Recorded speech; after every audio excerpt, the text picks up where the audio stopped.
6 o'clock. Good morning from the 104.5 The Zone Studios. I'm Robert Walsh. In Minnesota, a quarterback change for the Vikings. Nick Mullins is set to start against the Bengals with Josh Dobbs heading to the bench. Mullins is healthy after his time on injured reserve, and after two rough performances by Dobbs, the Vikings want to see what Nick Mullins can do. He takes on the Bengals this weekend. And in Miami, Dolphins coach Mike McDaniel announced that wide receiver Tyreek Hill is day-to-day with an ankle injury, but on the offensive line, center Connor Williams has a torn ACL, and he is done for the year. That means Liam Eichenberg will take over center duties, but you saw the issues he had getting two of the ball on Monday night. And in college basketball, the Vols took it to Georgia Southern last night, 74-56. Vol Jonas Adu scoring a game-high 29 points and 11 rebounds. For all your foundation repair and waterproofing needs, visit USSTN.com. Breaking news at once on your home for the Titans and the Vols. This is 104.5 The Zone.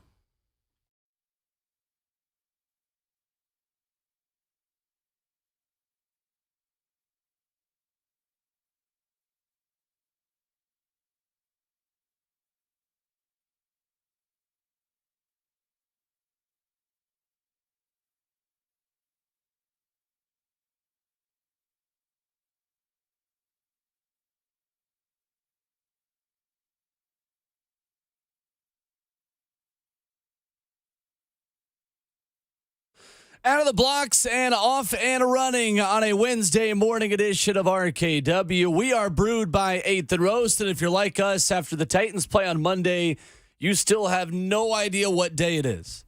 It is Wednesday, my dudes, this morning as we kick it off for you right here for a fast 4 hours on 104.5 The Zone. We've got former Tennessee Titan Brad Hopkins filling in for the big Ragu Ramon Foster this morning. Kayla Anderson, Robert Walsh, Reed Smith behind the glass. My name is Will Bowling, and once again, it is Wednesday, December the 13th. How are we doing, everybody? Brad, welcome. Good morning, Kayla and Will. Glad to be a part of the coffee crew. I know. Do you got your coffee? You do? I do have my coffee. You got to try this 8th and Roast. Yeah, I know. I loved it last time I was in here. Uh-huh. And I will be getting a cup later on as soon as I'm done with this one. We've got big bags full of like 3 different blends. What happened to the coffee this month? I thought it was over there. It has been moved into the kitchen. Oh, okay. That story for another day, Brad. I love drama. It has been moved into the kitchen. That's right. But all good things. Yeah. Nice. How's life? Welcome back. Yeah. Life is good. Life is good. Busy Especially being a after, dad still. Oh, yeah. You see, I got my UT dance team on. Yeah, I love it. Yeah. Love that. But after a riveting win on Monday, man, life's great, you know? I know. So the thing is, nobody really asked me if I thought the Titans would win. I hadn't had that platform just yet. And I wondered what I would say with the odds stacked so much against the Titans, going against the number one offense, blah, blah, blah, and being where we were, dysfunctional of sorts, missing Yes. Jeffrey Simmons, all the goods, right? But then I think I would have picked with my heart just to say, you know, on any given Sunday, anything can happen. And Mike McDaniels was the smart guy that said that. You got to show up. Doesn't matter what the tape says. The best team shows up on that day, and guess what? The best team was the Titans that day. So you can talk about a less talented team. You can talk about all the trajectory and blah, blah, blah, and all this other stuff. But on that day, on Monday, the Titans were the better team. So it's been a good week. Yeah. And it's funny because that weekend of Sunday football, clearly the Titans played on Monday, was a little bit wacky as well. I mean, there were some weird games. The Jets beating Houston, not just beating them, but beating them handily. There were a lot of games that you looked at and you're like, did that just happen?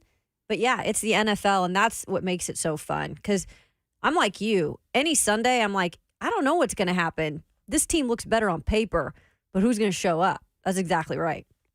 It was good.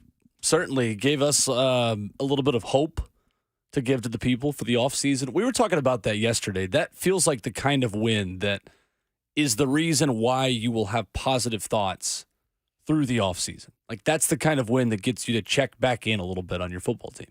And I feel like that's been the case, listening to the shows here in the station and just watching the reaction on social media. There's more hope around this football team right now than there has been in a couple of weeks. You know when that started? That started Pittsburgh week. Really? It did. When we saw Will Levis put on a performance that, even though it was a loss, we were like, man, you know, there's something to be excited about. Because I was on the show the next morning here with you guys. That's right. And we just talked about, just how exciting it was, even though it was a loss. It didn't feel like a loss because of how well Will Levis performed. And I was all set to say the same thing about the Miami game until we saw the implode in the fourth quarter, right? Like, oh, my God, can you guys shoot yourself in all 10 toes? But then, of course, Miami did their best to shoot themselves in the foot. And guess what? It was a ball game. And how about the decision by Mike Vrabel to go for two? I talked about it yesterday. That was the game. That was the game right there. Because who knows if that game was tied, what could have happened either in overtime or in the waning moments. But the fact that Kayla chose to go for two, putting them up by a point, ultimately was the tale of the tape. And he hadn't been taking many risks this year. We know Mike Vrabel is kind of that guy who will gamble sometimes on fourth down in certain situations. I don't feel like he's been like that a lot this year. And part of that goes with what's, the talent you have. And I'm not saying you don't have talent. I'm just saying he doesn't have as much confidence, I think, in that offense in certain situations to do that. But that wasn't the case on Monday. Nope. So I'm in the middle of, Brad, it's been kind of a bit on this show. I'm in the middle of The Sopranos right now. And I'm curious, have you guys ever had post-show depression while you're watching a show? I had it recently when watching the next series of The Crown. Yeah. Oh. Like, I am halfway through. I finished season 3 last night of The Sopranos, and I'm already, there are 6 seasons, and I'm already like, I don't know what I'm going to watch next. I know. That was me and Dexter. Oh, so you're sad because it's coming to a conclusion. Well, and I'm like halfway there. I have so much go. people getting whacked to watch, and I'm still at this point. Like, I need, because I finally am understanding references that I've never understood before. Mm-hmm. Because, again, I'm about 12, and I made a big push when I first started working here. I was like, what legendary show can I watch to relate to people who are not my age? And so I watched The Wire, and then now I'm doing the same thing. So I might just stay in a 90s movie or show kick and watch something else that's a little bit older. I bet there are a lot of Soprano fans that are watching the Giants now. Oh, God, of course. How about all that kissing that Tommy DeVito's family was doing? I thought it was hilarious. Incredible. How about his agent? I couldn't even get it out of my mouth. What's up with the outfit, bro? That's he looks him. Does he do that? Says he has 30 different custom-made suits. One story yesterday. With the fedora and all that other stuff? That's just the most perfect human being there's ever been. Yeah, the Soprano gifts that I saw on Sunday or on Monday after that game, I couldn't get enough. Those do scare me, though, because people very freely talk about, A, the ending, and B, just anything that happens in that show without any kind of spoiler alert. Because if you haven't watched it by now, so that's why I am binging it so fast, is I do not want to have any chance of this being spoiled for me on social media, and it has almost happened 2 or 3 times. And I'll always no, go away. Anytime I see a Sopranos gif, I immediately scroll the other direction. Mm-hmm. You know what, Will? You say you were 12 when the series came out? Oh, I was younger than that, but Full disclosure, I've never watched The Sopranos. Really? Never. It's really good. I think that's what I hear. It started in 99, I believe? Yeah, that's crazy. I was 2. 99. You were 2. Yeah. That's funny. I also love the Will Levis gifts that are going around that his teammates are sharing of him with the cig, hanging out his mouth. DeAndre Hopkins posted a SIG? The meme. Well, or it could be something else. I guess it is a SIG of sorts. Yeah, exactly. He looked pretty cool. It's everywhere. Yeah. Kind of looked like him, though. I was waiting when he came out the sideline after they scored that last touchdown. He's all flexing and screaming to Tim Kelly, right? Let's go, or whatever he was screaming. I knew we were going to see that picture everywhere because the veins were popping in his arms and stuff. He looked like He-Man. Yeah. I still know who He-Man is. But What? Can you please just look it up, Will, real quick? I think I saw your just tweet about it. Because he does look like By him. the power of Grayskull. I saw the tweet about it. He-Man. Yeah. He-Man. What was He-Man? Where did that come from? He looks like He-Man. He does, honestly. No, I just mean what was I don't He-Man? remember. He was fighting Skeletor. Yeah. He had Cringer was his faithful battle cat turning into monster thing, and it was like the little action figures, Will. Oh yeah, so no, I mean I'm familiar. You know, I just don't know what it came from. Yeah, it was. Masters of the Universe, Masters of the 1981. Universe. There you go. That's what I was looking for. 1981, baby. Yeah, I remember when they had a trailer for the commercial for the cartoon as it was about to come out. Yep.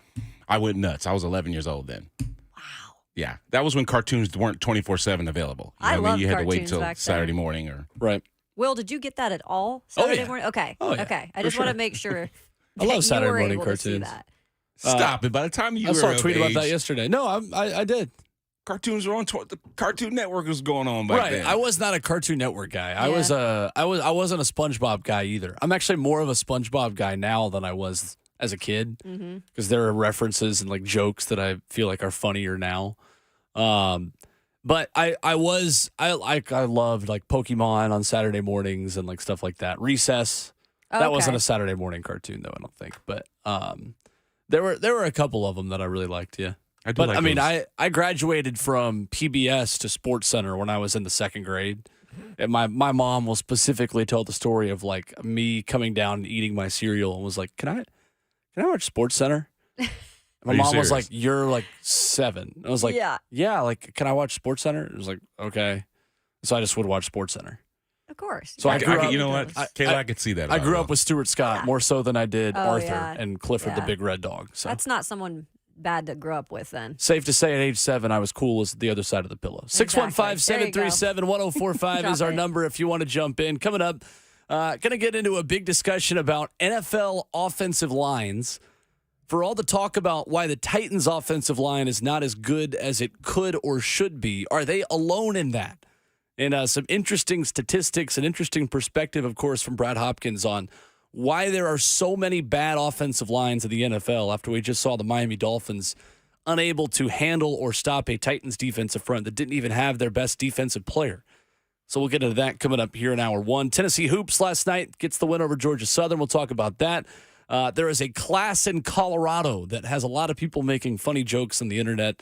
I'll probably make a couple of them too coming up later here in hour 1. You're not that guy at 7:20 this morning. Ben Arthur of Fox Sports talks Titans and Texans, or I should say Oilers and Texans, with us at 8:20. And of course, Wednesday means Rhett Bryan will stop by at 9 o'clock. Midweek motivation with Inky Johnson. And just like that, it'll be the show. 615-737-1045, streaming live on 1045 The Zone TV. We'll get into a little bit of offensive line discussion around the NFL coming up next.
RKW is brewed by 8th and Roast on 104.5 The Zone. It's streaming live on 104.5 The Zone TV, where you can watch the show, Facebook Live, YouTube, Twitter, or Twitch. 615-737-1045 is our number, with Brad Hopkins in for Ramon Foster, Kayla Anderson. I'm Will Bowling.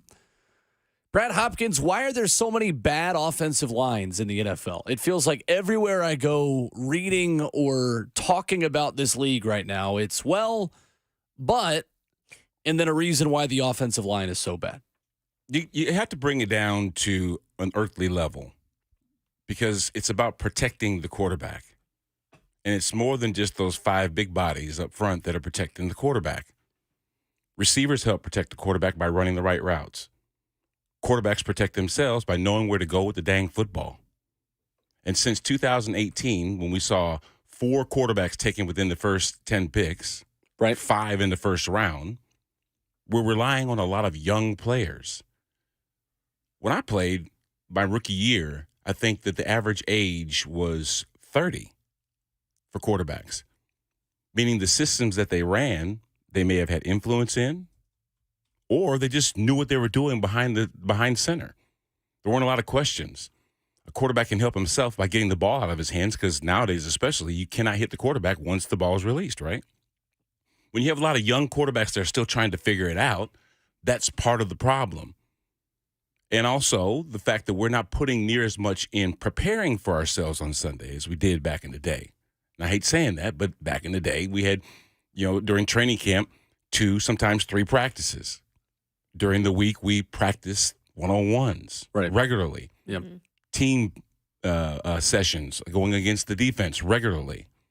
9-on-7 regularly. Goal line regularly. These are things that build up the calluses and the know-how to be able to compete on Sunday. Sometimes when you get with these dudes, there's so little time to prepare. I think it's less than 20 hours. They're still figuring it out once they get on the field. A lot of times it isn't a guy just getting beat one-on-one. It's getting beat during the stunts and schemes that the defenses run, right? Mm-hmm. I could be running a TE, which is the tackle and end stunt, or I could be running a blitz coming from the edge, where it's a corner cat, where a guy that's on the cornerback that's on the receiver on the outside comes in on the blitz, and you're not even thinking about it. Being able to understand and decipher what defenses are doing to basically attack the pocket, you have to be aware of, and you have to know how to pass off certain situations. So I would say it's a multitude of things. It's the element of young quarterback play, receivers doing what they're supposed to do, offensive lines that know how to pass off stunts and take care of the little minutia that defensive coordinators are trying to do to befuddle them, and that's a collective. That's why when I look at these quarterbacks and people talking about greatest of all time and all this other stuff, that debate, I say it is the most heinous discussion because football is not basketball. Mm-hmm. You have to play one side of the ball in football and your position to boot. It doesn't matter if I lock a guy out for 5 seconds if the quarterback doesn't have anywhere to go with the football, right? Eventually he's going to get sacked because, this is the way it is. So for me, it's not just looking at the 5 guys up front and saying, man, this offensive line stinks. Sure, that's a huge part of the problem because that's their job, is to block and protect the integrity of the pocket. But also what helps the pass game is the run game. Because if I'm dealing in 3rd and 10 and I know my quarterback's in a shotgun and he's got to throw the ball 10 yards at least to get a first down versus I'm really dominating the line of scrimmage and I've given my quarterback 3rd and 2 to work with, the defense doesn't know what I'm doing. I could play action all day from that. I could be acting like I'm passing it. I could be running. I could be acting like I'm running. I could be passing it. But when you're in a situation where you're not moving the sticks consistently and you're not able to convert 3rd down, now you're in a world of hurt. Mm-hmm. When the big bodies are in 2-point stances, sometimes bad things can happen. You'd like to have your guys be able to be, in a 3-point stance and then have the defense try and guess what the heck it is that you're running. But the situation sometimes dictates exactly what we're going to do on offense, and you don't want to be so obvious, so predictable. So it's a number of different things, Will. Real quick on that, too, with this offensive line in particular, I just feel like this season has been so hard to find any type of consistency because it has just been in and out, players at different positions on the line. There's not really been any type of cohesiveness because of the switching up of parts, the bad play by some particular players, or just injuries in general, Brad. So moving forward, it kind of is hard to really see what they have to have moving forward, maybe who they can keep. And even on that left side, like, do you continue to develop Jalen to be that left tackle, or do you go and get a left tackle in the draft? There's just so many pieces that you don't know what exactly fits yet because nobody's had time together to be like that one part of the line. And that's why you're great, Kayla Anderson, because that is a huge factor as well. The fact that, and you've heard me say on this very show a number of times, Bruce Matthews and I played together for 10 years. Offensive linemen don't leave the field. As a matter of fact, we run the most plays of everybody on the field because from sun up to sundown, we're on it. You don't see us rotating in and out. You don't see an offensive lineman tapping the top of his helmet saying he needs to be substituted for. Why? Because that's not what we do. The cohesion comes from being able to play in the same set for a number of plays together. As a matter of fact, Bruce and I stopped verbally communicating probably 2 or 3 years in. Oh, wow. Because at some point we already understood what we were doing together schematically, studying it during the week, the looks that we're going to see, and understanding exactly how we're going to pass it off. You know, without even sitting saying, well, what are you doing? What's the snap count? Because you got a new guy next to you. That adjusting sometimes can be catastrophic, like you just mentioned. That's very true. That's very eloquent the way that you put that on the table for us, because the cohesion comes from the time that these guys have to work together. And when you start interchanging the parts, something's going to break down. Your point about average starting age of quarterbacks in the league in week one is interesting because there was a record set in that in week one this year. So in 2017, there were 9 quarterbacks with 13-plus years of experience. This year, guess how many there were? 4. 2. Oh. A 39-year-old Aaron Rodgers who lasted about, a drive, and Matthew Stafford are the only quarterbacks who started the season as starting quarterbacks with more than a dozen years of experience. So on average, since the NFL expanded to 32 teams in 2002, there have been 4.5 quarterbacks on average who have 13-plus years of experience. This year, the average starting age of an NFL starting quarterback was 27.8. That is the lowest that number has been in a very long time.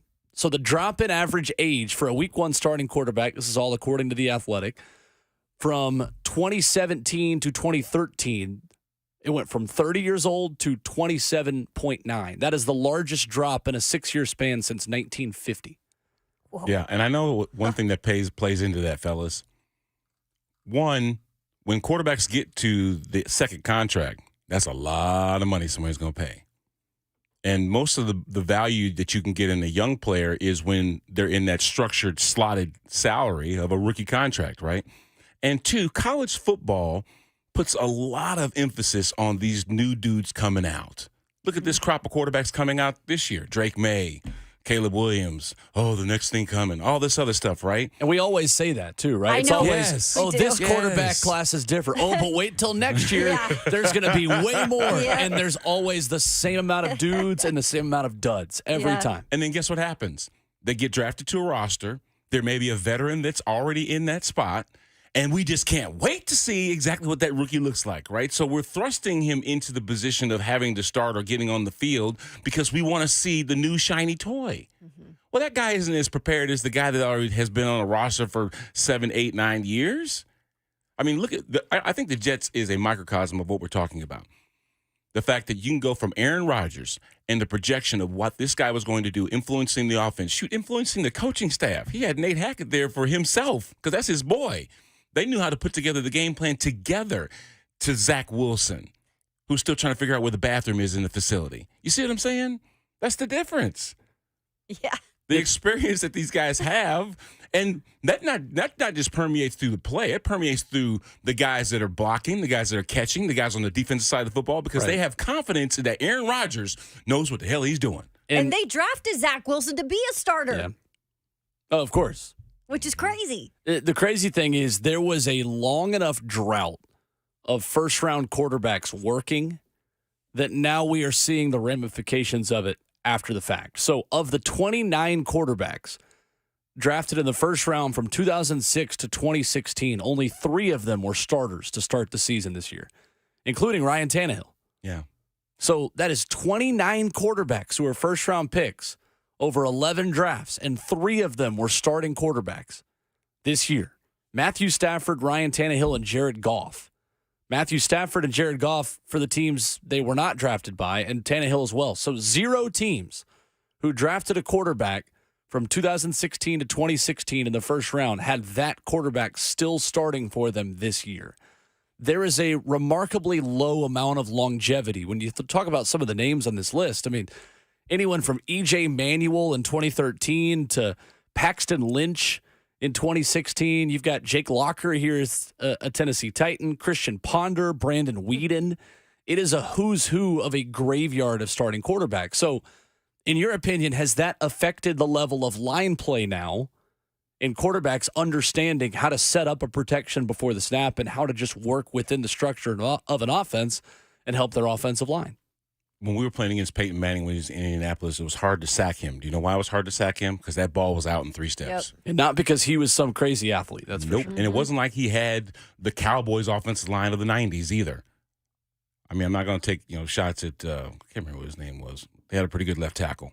Right. But the point I'm trying to make is Peyton Manning knew where he was going with the football, made sure that his receivers were where they were supposed to be, right?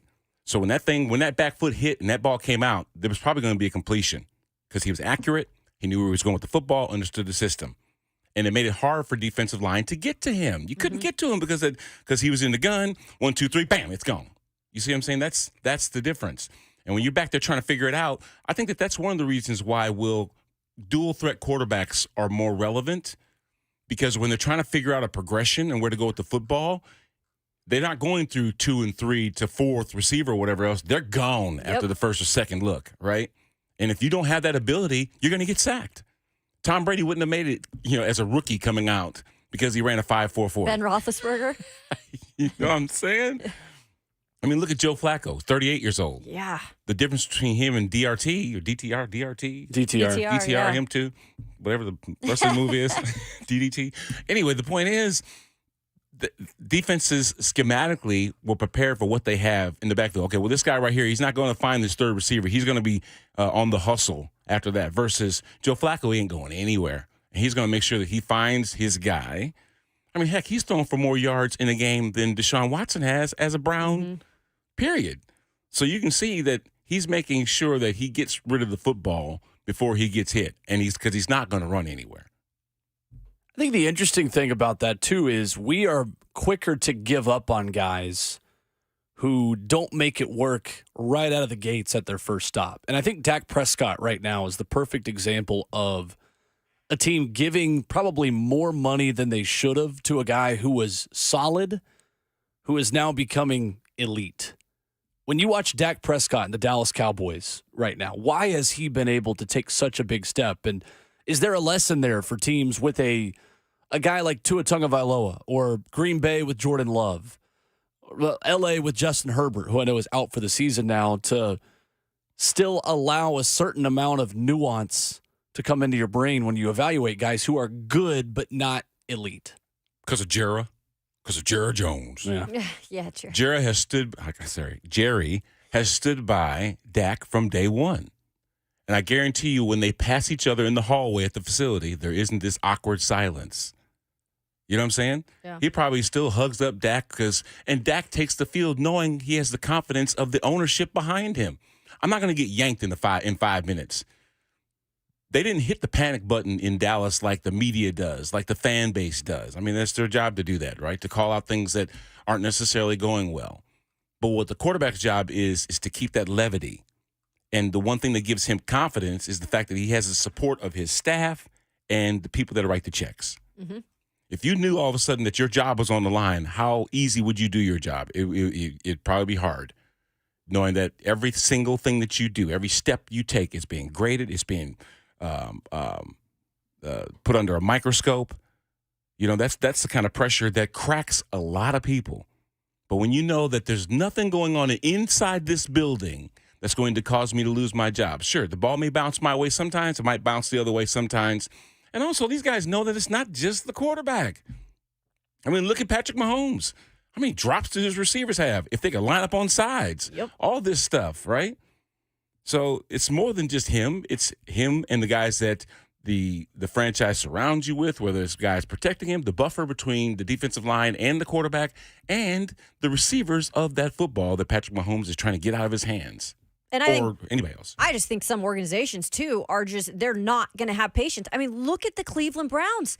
They are the epitome of a no-patience organization. The amount of quarterbacks that they've run through. Because if you look at Baker Mayfield now, and he's been everywhere. And I'm not saying he's the greatest quarterback, but I feel like if you maybe gave him a little more time and maybe we're in a little bit more of a stable organization when you came out of the draft, I just felt like they gave him a small amount of time and they gave up on him and they said, see ya. And really, what are we going to see with Deshaun Watson? Do you think that's going to be a home run? Just stick with Joe Flacco. Yeah, but that's why they're in the conundrum that they're in, Kayla. It's because they did push all their chips into the middle of the table with that 230 guaranteed, right? And he's hurt, and he hasn't looked like the Houston Texans' Deshaun Watson. So they tried to solve that carousel of quarterbacks that they were going with by buying the thing that the best money could buy, right? And it just hasn't worked out. Matter of fact, Deshaun didn't even want to be a Brown. If you gave him $180 million, he's like, psych, I'm not going there. I don't want to go to Cleveland. He wanted to go to Atlanta. He wanted to go someplace else. But they put so much money on the table that it's like a no-brainer that he went there.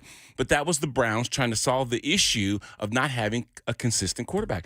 Hell, the Bears haven't ever had a great quarterback. Ever. Yeah. And now they're thinking about dealing away Justin Fields. They've got a decision to make. So it's like them trying to figure out the quarterback position has always been a situation for a lot of franchises. Mm-hmm. Finding that guy that they can plaster on the side of the stadium and say, this is our dude. He's our franchise guy. You know that tweet that's like, guys can just sit around in a room and name players that played sports for an hour and never get bored? You can do that just with Cleveland Browns starting quarterbacks. Oh, for sure. Like looking at the list, Seneca Wallace started 3 games in 2011. Bruce Gradkowski getting out there in 2008. Charlie Fry. Middle Tennessee's own Kelly Holcomb in 2002, 2003, 2004. Kelly Holcomb. I'm telling you, you could never get bored just reading the Wikipedia page of Cleveland Brown quarterbacks. Yeah, Josh McCown, my personal favorite. Josh McCown, yeah. 615-737-1045. Out west, there is a new trend that is continuing on coaches teaching classes.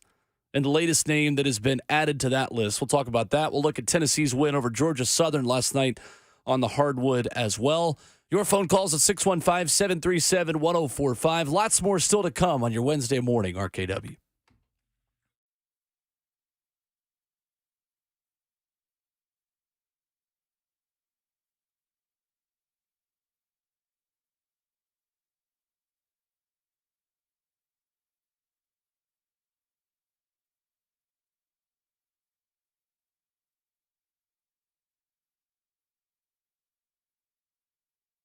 Kayla, winter is here. We got some 20s, Yes, it some is. 30s, some 40s. It get cold at night, but I'm here to tell you this. The air is getting colder, and your energy bills will be at an all-time high, okay? Now is the time to replace those windows with 0% for 5 years and 50% off all style of windows. So now is the time to protect your family from the elements, lower your energy costs, and upgrade the look and feel of your home, Kayla. Yeah, it is that time of year, and it might be okay during the day, but at night, you want that heat to stay inside because the temperatures are dropping. You can save up to 30% on those energy bills, not only in these winter months, but also in the summer when you're cranking up the AC. And we all know we use a lot of that here in Middle Tennessee. Window Nation installed over 200,000 windows last year. That is 40 times more than your average window company. 96% of them requiring no follow-up service, and that's what you want. You can trust us. You can also go online and look up the 10,000 online positive reviews that they have. Also, this isn't bad either. Comprehensive lifetime warranties on the entire window, including the glass. So give your home a early holiday gift and invest in some new windows from Window Nation. It's simple. You can call them at 866-90Nation, or you can log online to find out more at windownation.com.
RKW is brewed by 8th and Roast on 104.5 The Zone. Coming up in 15 minutes, new reporting on Bill Belichick's future as the head coach of the New England Patriots and new reporting on Mike Vrabel's role in that whole story. We'll get to that coming up at 7 o'clock. 615-737-1045. Guys, despite wanting more privacy, Deion Sanders is back in the news, and I, for one, am shocked. Only been the head coach at Colorado for one season, but now he and the university has announced that he will be teaching a class at the University of Colorado. The good news about this is if you do well in the first semester, the second half of the season doesn't matter at all. Wow, that's a gift. I get it, though. Slight correction, he won't be teaching the class. Oh. It's media experts at the university. Okay. But it's also understanding exactly when you have a coach that in one season gets college game day on campus after the 3-0 start, there's a lot of attention. I mean, look at, he's got his boys, his whole family doing commercials. Shador and Shiloh are doing commercials. That Google one. He's doing commercials for almonds and you name it. I'm still flabbergasted that he and Nick Saban are doing a commercial together. And they are fabulous. They're good friends, I think. Yeah. But the point is, I understand the need for it because the college athlete's career path is different and needs at least some sort of education on how to handle yourself and maximize your opportunities, right? Speaking to your potential fan base and giving these kids a course or some sort of direction, it just makes sense because this isn't new. You know what I mean? Kids just happen to learn it on the fly as they get into the professional ranks, right? Well, now this university, with all the fanfare that it's received, is now taking advantage of that and saying, hey, look, you're going to get more of this student-athlete X. But, you know, Deion Sanders, I'm kind of like, you know, I'm not sure about him. Just, I don't, first off, I'm not braggadocious like that. I can't stand braggadocious like that. You either like it or you absolutely don't, I feel like. I just don't. And maybe because I'm an old lineman. Mm-hmm. You know, and maybe I'm a curmudgeon, but the fact that, you know, it's look at me, that kind of stuff, you miss me with that. And that's a lot, you know, like, you want to be prime, don't you? No, I really don't want to be prime, you know, as the commercials would say. And it's always that, you know what I mean, in a suede robe and all this other stuff, you know what I mean? That doesn't tell the kids that make most of their earnings early to save and to be smart. You know, it just says be flashy. You know, do all that you can to bring attention to yourself. I'm not about that. You know, so you might sound like I'm coming down on prime. Well, maybe not because I am. I just don't think that that's a model that kids should follow. Now, should the kids tap into this opportunity to learn about the media, how to answer questions? Yes. You know, how to then be charitable.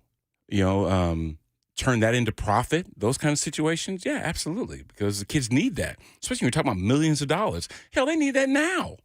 You know, because these kids are making millions. I needed that, and I was not making millions. I can't imagine if I'd taken that class as a student athlete and I come home, my parents are like, you're doing what with the tuition dollars that we're paying?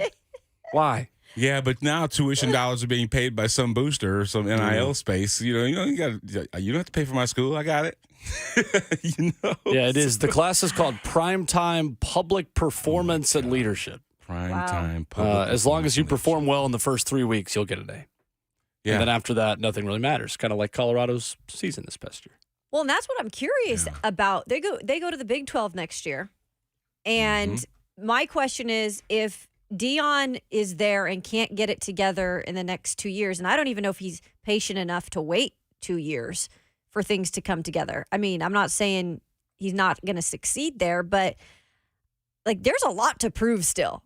You had maybe 2 games that you were flashing, and after that, it was humble pie for Colorado this past season. And I'm just curious as the success he even finds at Colorado.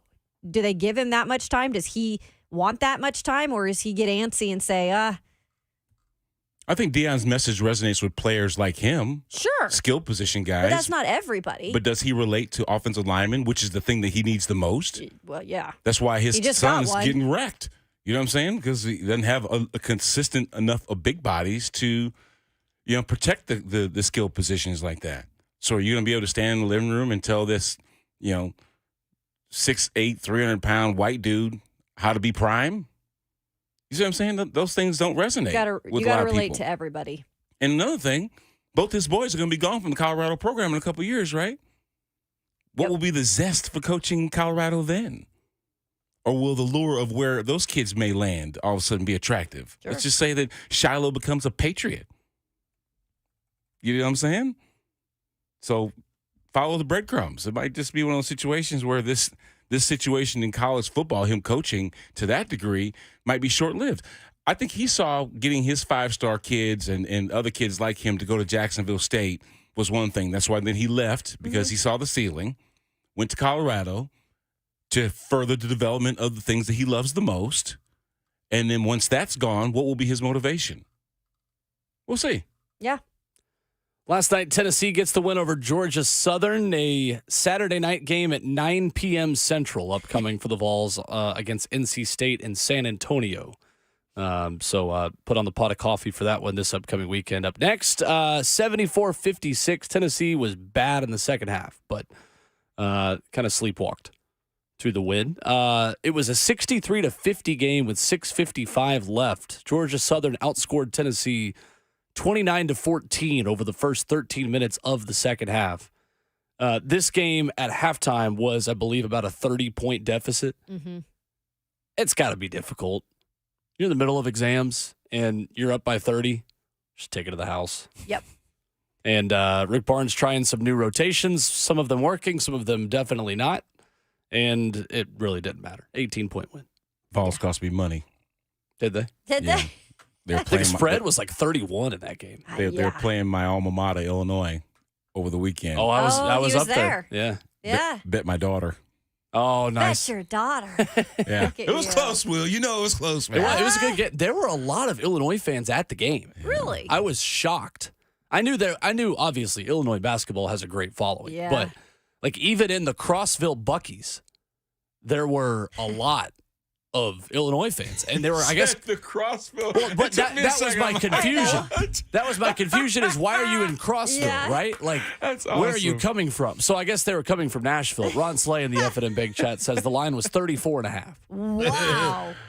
for Tennessee and Georgia Southern last night, who is Okay. one of the only winless teams left in college basketball. 0-10. They are 0-10. That's right. Good Lord, 0-10. 615-737-1045. New reporting on Bill Belichick and the New England Patriots. Where does Mike Vrabel fit in that? We'll tell you about it coming up next.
7:01. Good morning from the 104.5 The Zone Studios. I'm Robert Walsh. In Minnesota, a quarterback change for the Vikings as Nick Mullins is now set to start against the Bengals with Josh Dobbs heading to the bench. Mullins is now healthy after his time on injured reserve, and after two rough performances by Dobbs, the Vikings want to see what Mullins can do. In Miami, Dolphins coach Mike McDaniels announced that wide receiver Tyreek Hill is day-to-day with an ankle injury, while center Connor Williams has a torn ACL and he is done for the year. Liam Eichenberg will take over on the center duties, but he had issues getting the ball to Tua on Monday night. Worth monitoring whether the Dolphins stick with him at center. And in college basketball, Vols took it to Georgia Southern last night, 74-56.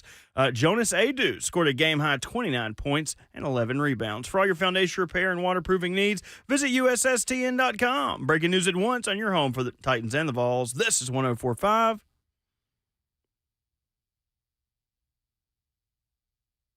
The Zone.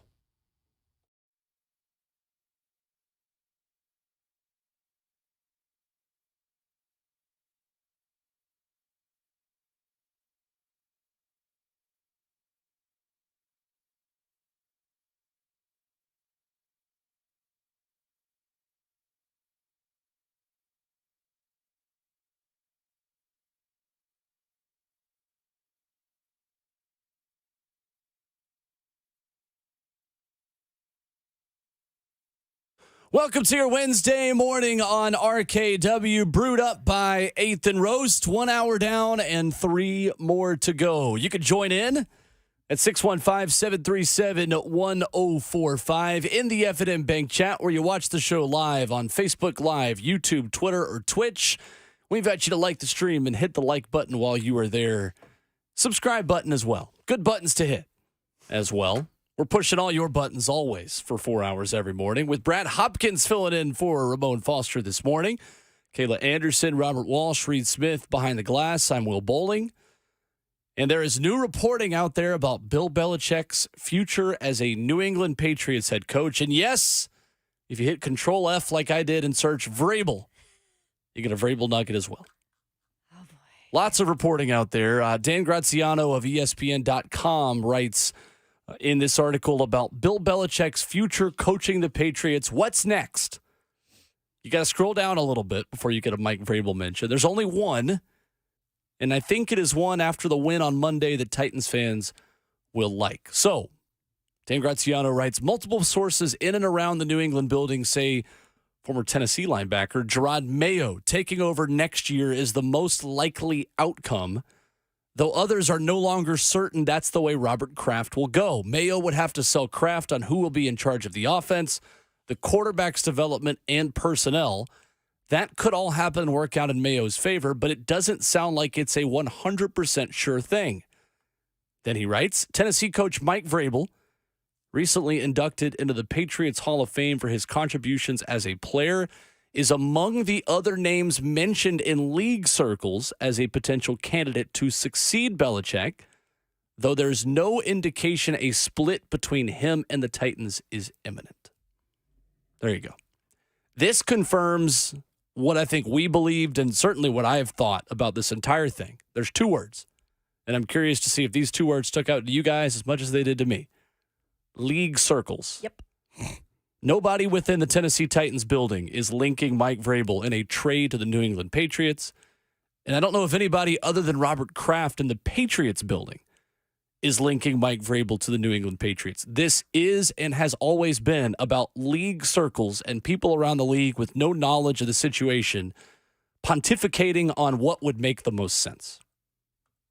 A league circle could be somebody that covers a team. Could be one person. And who wants some good stuff for an article, some juicy stuff? Because you know that's going to get clicks, y'all. Lord have mercy. I mean, until you see it, I do not believe it. And why not? You're just starting to see, I'm going to use it, baby, collaboration between Rand Carthon and Mike Vrabel. I really do feel like those two work well together. And you're starting to see it even in kind of tumultuous times. They're still finding ways to rally this team. And now you're looking at this rookie draft class, and they haven't been perfect by any means, but they're contributing. And I don't see Mike Vrabel just waving the white flag. That is not something Mike Vrabel does just to go to somewhere else. I know he played there. I know he's in the Hall of Fame there, but that's not a Mike Vrabel mindset. I've covered him for 7 seasons. I don't really think that's the type of person he is, just to give up on something here that he's kind of rebuilding in a way with a guy that I think he actually collaborates with. So to me, it's just make believe until I see it happen. Who's got more upside? Titans or Patriots? Titans. If you were a head coach and you had those 2 jobs to pick from, I wonder which one most would pick. I would almost say the Titans because of the groceries that we have in place already. Another thing, I think that the whole situation of having Bill Belichick be your head coach for the number of years that he was, it worked because Bill didn't have to do anything with the offense. He had Tom Brady. And then when Tom Brady left, now that meant teaching a young guy, getting somebody in a position that can control and affect the offense. I mean, hell, he had his kid and Matt Patricia calling plays. Come on now, stop it. You see what I'm saying? So now, why would you get into that same situation? Not that Mike Vrabel doesn't understand offenses, but then Mike would have to hire somebody to do exactly what he's doing here, affect the offense. So I'm thinking Bob Kraft wants to have somebody, and maybe it is an indictment against Mayo, who is a defensive-oriented coach, that can actually help develop the quarterback position because that is the most need in New England at this point, especially if you've given up on what's the boy's name? Mac Jones and Mac Bailey Jones. Zappi? Yeah. You see, Zappi, who's been decent. Jones, who has not been even decent. but you see the point I'm trying to make. You have a quarterback that needs developing. You need a quarterback that needs assistance in the offense as it's being created. So why not have a head coach that has that in the forefront of his coaching abilities versus someone that works on the other side of the football and has to hire another guy that will eventually, if he does a yeoman's job, he'll be going to get a head coaching job himself. Well, and look what they have here. It looks to be their franchise quarterback in Will Levis. That's a Mike Vrabel and Rand Carthon guy. Why don't you want to start building around what is the crucial piece of an offense, your quarterback, instead of having to go into New England and not have your guy there and then have to think, well, who is our guy? Do we have to draft him? That's a whole nother scenario I don't want to deal with if I'm a head coach. Do you think that the Titans are as aggressive to get Will Levis if Mike Vrabel weren't on board with actually him being the quarterback here maybe for the future? Definitely not. Right. Mm-hmm. So the fact that it happened, them moving up day 2 as aggressively as they did, they tried to get in day 1. I know. Later on in the draft, right, when they realized, oh, this kid's still sitting there. And if you listen to the humility that comes out of his mouth, he thanked the Titans for picking him after he whooped the Miami Dolphins, right? Thanks for picking me, sorts. Because he understood that this is his future. And I think Mike understands what he has as well. So with that, I don't even think he would even throw his name in the hat if it said, hey, Mike, you want to come up and coach the Patriots, the team that just inducted you into the Patriots Hall of Fame? I'm good.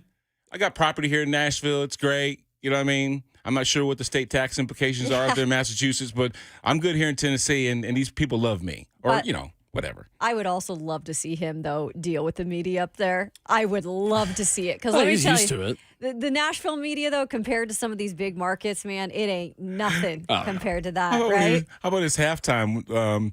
Who was the young lady that's on? Laura Rutledge. When Laura Rutledge was asking him something. It just seemed like the most awkward exchange between the two because he did not want to be there answering these questions when he's trying to get his team, to take the lead here against the Dolphins. It was crazy. I just think that'd be a microcosm of how he would actually deal with the media, Kayla. Few things in sports media are more pointless to me than the mid-game interviews. Yep. There is no value at all in, hey, coach, what do you think about your offense? They stink. All right, back up to you in the booth. Thanks so much.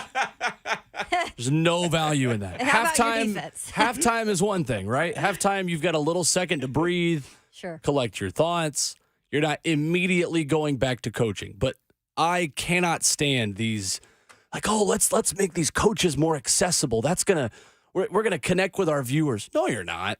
Mm-mm. There is nothing valuable in Mike Vrabel going, yeah, offense has been bad. Thanks, Laura. That's about it. They do it a lot now, too, in different I do think Mike Vrabel talking about Will Levis yesterday, I'm glad you brought that up, Brad, about specifically his role in picking Will Levis. You can tell that, obviously, we can look here from the outside perspective, and I think fans can do this as well and tell you who does and who doesn't get along with Mike Vrabel really well on the Titans roster. It's pretty easy to do, right? You could tell that Will Levis is a guy that personality-wise fits with Mike Vrabel. Thought this was interesting from the head coach yesterday on the personality and the energy shown by Levis and how that's helping the entire team. Well, I think the energy and fire, is critical throughout, the roster and the staff and the organization, and just being able to, to do that. I think that, leadership from the quarterback position is always going to be, important. It's always going to be critical. Their ability to, rally and inspire a football team, obviously, it's a critical position. So, I think he'll continue to do that in his own particular way. Not only do other teams, guys, want what the Titans have and just the ability Will Levis shows on the field, I think it is even more rare to see Will Levis take over a locker room as quickly as he has and be as willing to yell and scream and flex like an action figure on the sidelines as much as he does. I think Mike Vrabel loves that part of Will Levis. Yeah. Do you remember after he pitched that ball off of Derrick Henry's head? Yep. The teachable moment there and how receptive he was to Tim Kelly standing there telling him how he could have handled that situation better. I mean, he even absorbed that. That was his fault. He knew that.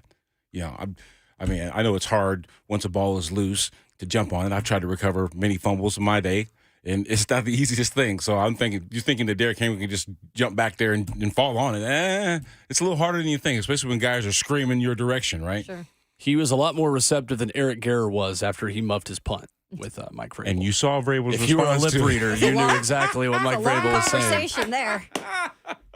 But the point is, he ate it. He knew it was him. Right. And the terse lips that he had, just ready. I want to get back out there and put this bad taste to bed. You can't teach that. Yep.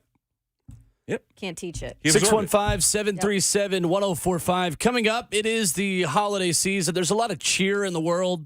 Shovel that aside for 20 minutes. It's time for You're Not That Guy, an opportunity to complain about anything in your sports week, work week, traffic week, whatever you got for us. Bring it to the phones at 615-737-1045.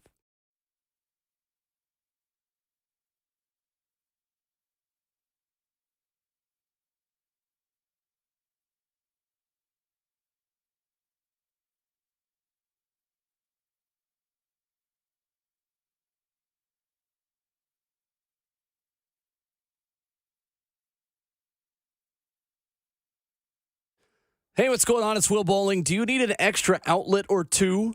Do you have wall switches that don't seem to work?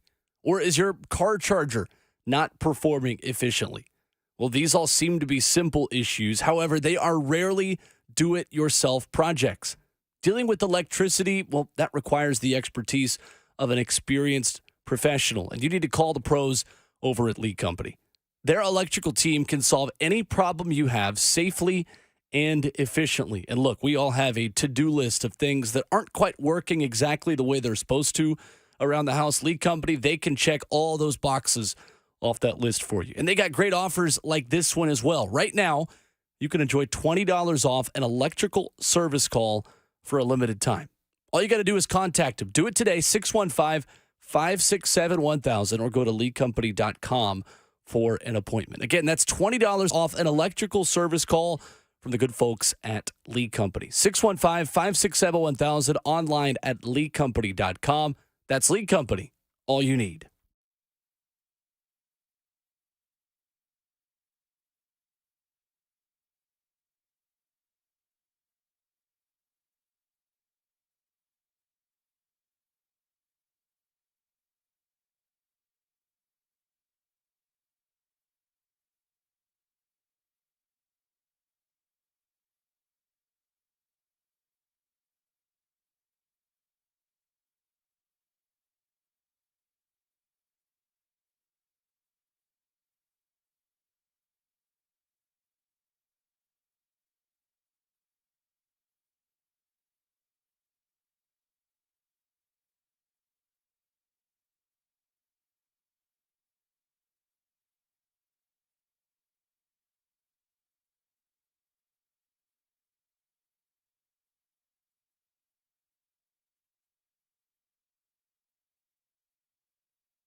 you, Aaron Rodgers.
RKW is brewed by 8th and Roast on 104.5 The Zone. And coming up in 20 minutes, there are two quarterback changes happening in the NFL. One on purpose, one not on purpose. We'll get to that coming up at 7:45. But it is our time of the week to complain. Brad Hopkins, I believe you have been here for one of these. You're not that guys, if I am correct. Yep, you are correct. Perfect. So you know the drill. Mm-hmm. If you are listening and are unfamiliar with the drill, typically this is a 7:20 Tuesday conversation, with yesterday being a Victory Tuesday. And again, I have to keep saying yesterday was Tuesday, today is Wednesday, to keep reminding myself what day it is, since the Titans played on Monday. Not even just to remind you. I'm being selfish. I'm reminding myself. We do You're Not That Guy today. 615-737-1045. Load up the phone lines and complain about, well, whatever you want to complain about of someone who is not that guy.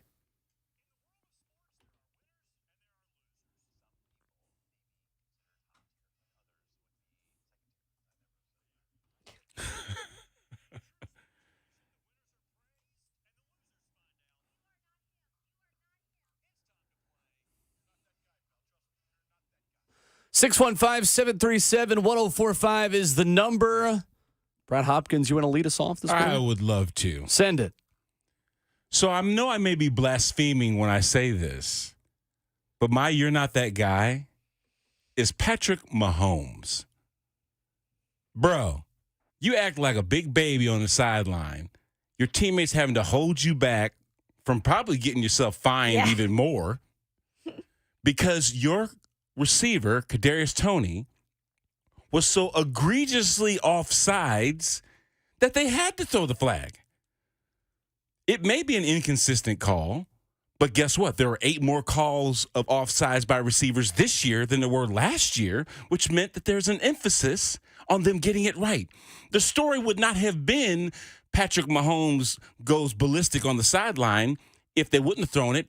The story would have been, why the hell wouldn't they call Kadarius Toney offsides when he was blatantly offsides? He didn't check with the side judge. He didn't even look across the other side of the field to see that his receiver was well onsides, the same place that he should have been lined up. You even drew Andy Reid in on the conversation before he actually saw the tape.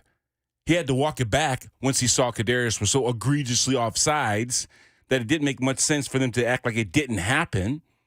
So him acting like a baby and then not even really, I'm sure he fell in the sword a little bit. You know what I mean? My behavior, more so of how I responded to Josh Allen, my buddy. Shut up already. I mean, I get it, man. You guys are one of the better teams in the AFC. Maybe not the best this year. But the fact that we've kind of let things slide with him acting like a moron sometimes, stop it. You're just not that guy. Very strong. Nobody complains more when a call doesn't go their way in the moment than Patrick Mahomes. Now he took the step forward to be that annoying as his voice is all the time after the game talking about the refs. So, yeah, Kermit was pretty angry over the weekend. Kayla? So mine this week, and I like to switch it back and forth between sports and just everyday life because I think sometimes people can appreciate we all deal with some of the same issues when we're out and about, specifically running errands this time of the year. We are in December, folks. It is the month of giving. Let's repeat that. The month of giving.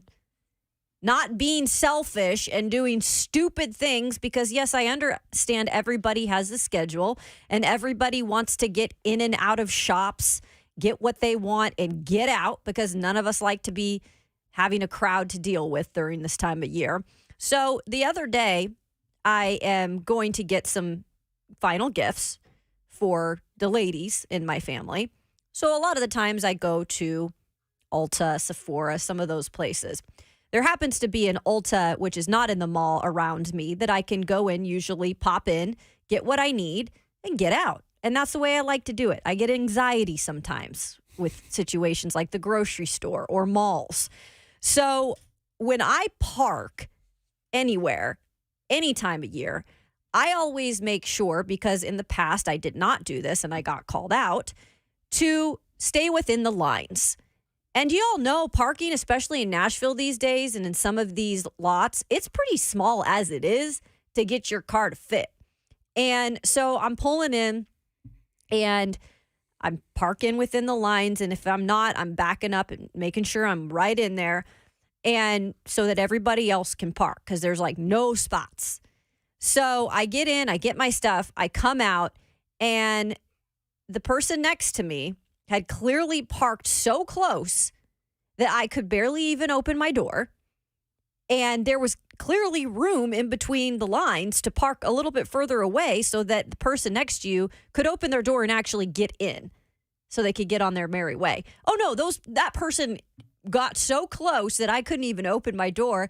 And thank goodness I'm a little bit thinner. I could squeeze in and get my, gifts on the other side. But folks, what are we doing here? Park between the lines, this time of season especially. We all know we're in a hurry, but my goodness, it's the season of giving. Give some respect to the person you're parking next to. Kayla, I need to give you a round of applause. Because that, other than somebody camping out in the left lane on the freeway, are my biggest pet peeves. I work out at the Y in Bellevue almost every day. There it is. And if you whip into that parking spot with your wheel still turning, you're sitting on that line, it drives me crazy to the point where I got on Amazon and I'd ordered some cards. No way. Yes, that you can put on people's windshield that tells what a great job that This they is did great. parking. And it doesn't say great job. And there's some cuss words in there too. And I listen, my wife tells me, don't do that because they're going to know it's you and they're going to mess with your car. But I did order those cards. I have those cards on my desk. I've just been too chicken to pull them out because I want to stick those on everybody's windshield that just doesn't even care about the white lines. They're there for a reason. Yeah, that is awesome. If you just gave 2 seconds to how you pull your car into a spot, and then think about it. How many times are they dinging somebody else's car getting in and out of theirs? Because they don't care. All the time they don't care, yeah. Oh, my gosh. So, yes, I'm reiterating you're just not that guy. For all those out there that don't give a crap about those white lines, that they're there for a reason, pay attention. I'm getting those cards. There you go.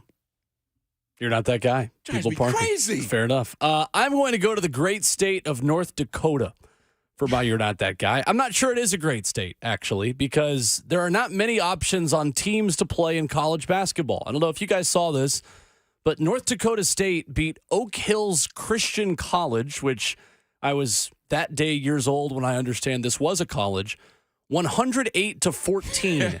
The final score in a game of men's college basketball. The game at halftime was 60-5. Now, if you're unfamiliar with Oak Hills Christian College, the most recently that there was some kind of enrollment number out there. Let's just take a wild guess, both of you. In 2018, how many students do you think went to Oak Hills Christian College, Kayla? 1,200. Brad? 800. Let's go with 103. 103 students go to Oak Hills Christian College. So North Dakota State beats this team 108-14, tying the NCAA record for largest margin of victory. See, I could go one of two different directions here. I could give this "You're Not That Guy" to Oak Hills Christian, right? Hey, man, what are you doing? Get a better team. I'm going to get my "You're Not That Guy" to North Dakota State. Yep. Why are you scheduling a team with only 100 students? Yep. There are plenty of options in both NCAA Division I and Division II for you to play. The Bison in this game outscored their opponent again 60-5 in the first half and had 15 made three-pointers. Everyone on the team scored. All 12 players, and 11 of them finished with at least 5 points. North Dakota State, please schedule a team with a pulse, not a Division II college that was 2-8 coming into your game. And maybe You're Not That Guy as the two teams that lost to Oak Hills Christian. North Dakota State Bison basketball. I will tell you that you're not that guy. That's funny. Who did Oak Hills That's State funny. beat? That's what I want to know. Me too. A high school team? Yeah, right. Robert Walsh batting cleanup this morning. All right, I want to preface this story by saying I sure do love my mama. I do. Oh, my God. I love my Uh-oh. mama so much. But around Christmas time, Kayla, I mean, no offense by this, women are zero help with finding out my what goodness. I'm supposed to get somebody. So Cheyenne and I have a great relationship with gifts. We both understand, like, Christmas isn't about what you get, it's about what you give. And we both give a lot of love. But I also understand if she doesn't have a good Christmas, it will be me that gets to feel that. Whether I open up ties and socks is inconsequential. What she gets is what really makes the house whole.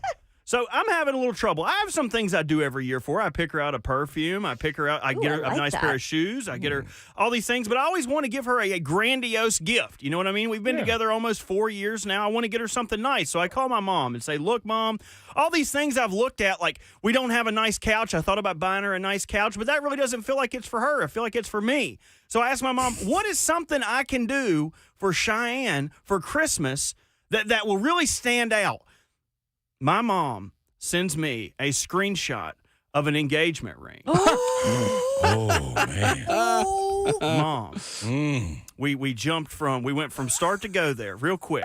I just need you to understand, I'm not going to propose to my girlfriend because I can't find something else to give her for Christmas. Oh, well, can't find a better gift. Guess I'm going to get down on one knee, Mom. That's a great idea. So now I'm not only being pressured by the woman I live with, I'm being pressured by the woman I talk to every day. Mom, I don't know if you're going to get anything for Christmas now, but I can tell you for one thing, you are not that gal.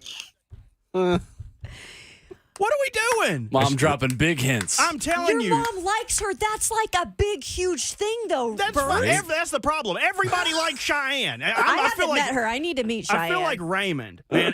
But instead of Raymond, it's Cheyenne. Everybody loves Cheyenne, and I'm Chris. Hold on a second. How long y'all been dating? We have been dating for 4 years. We actually have a crazy story where we were just friends in college where we would talk to each other at 2 a.m., never really going on dates or anything. And then she got a job in Florida. She was going to move away and work on a yacht club. That's what her major's in.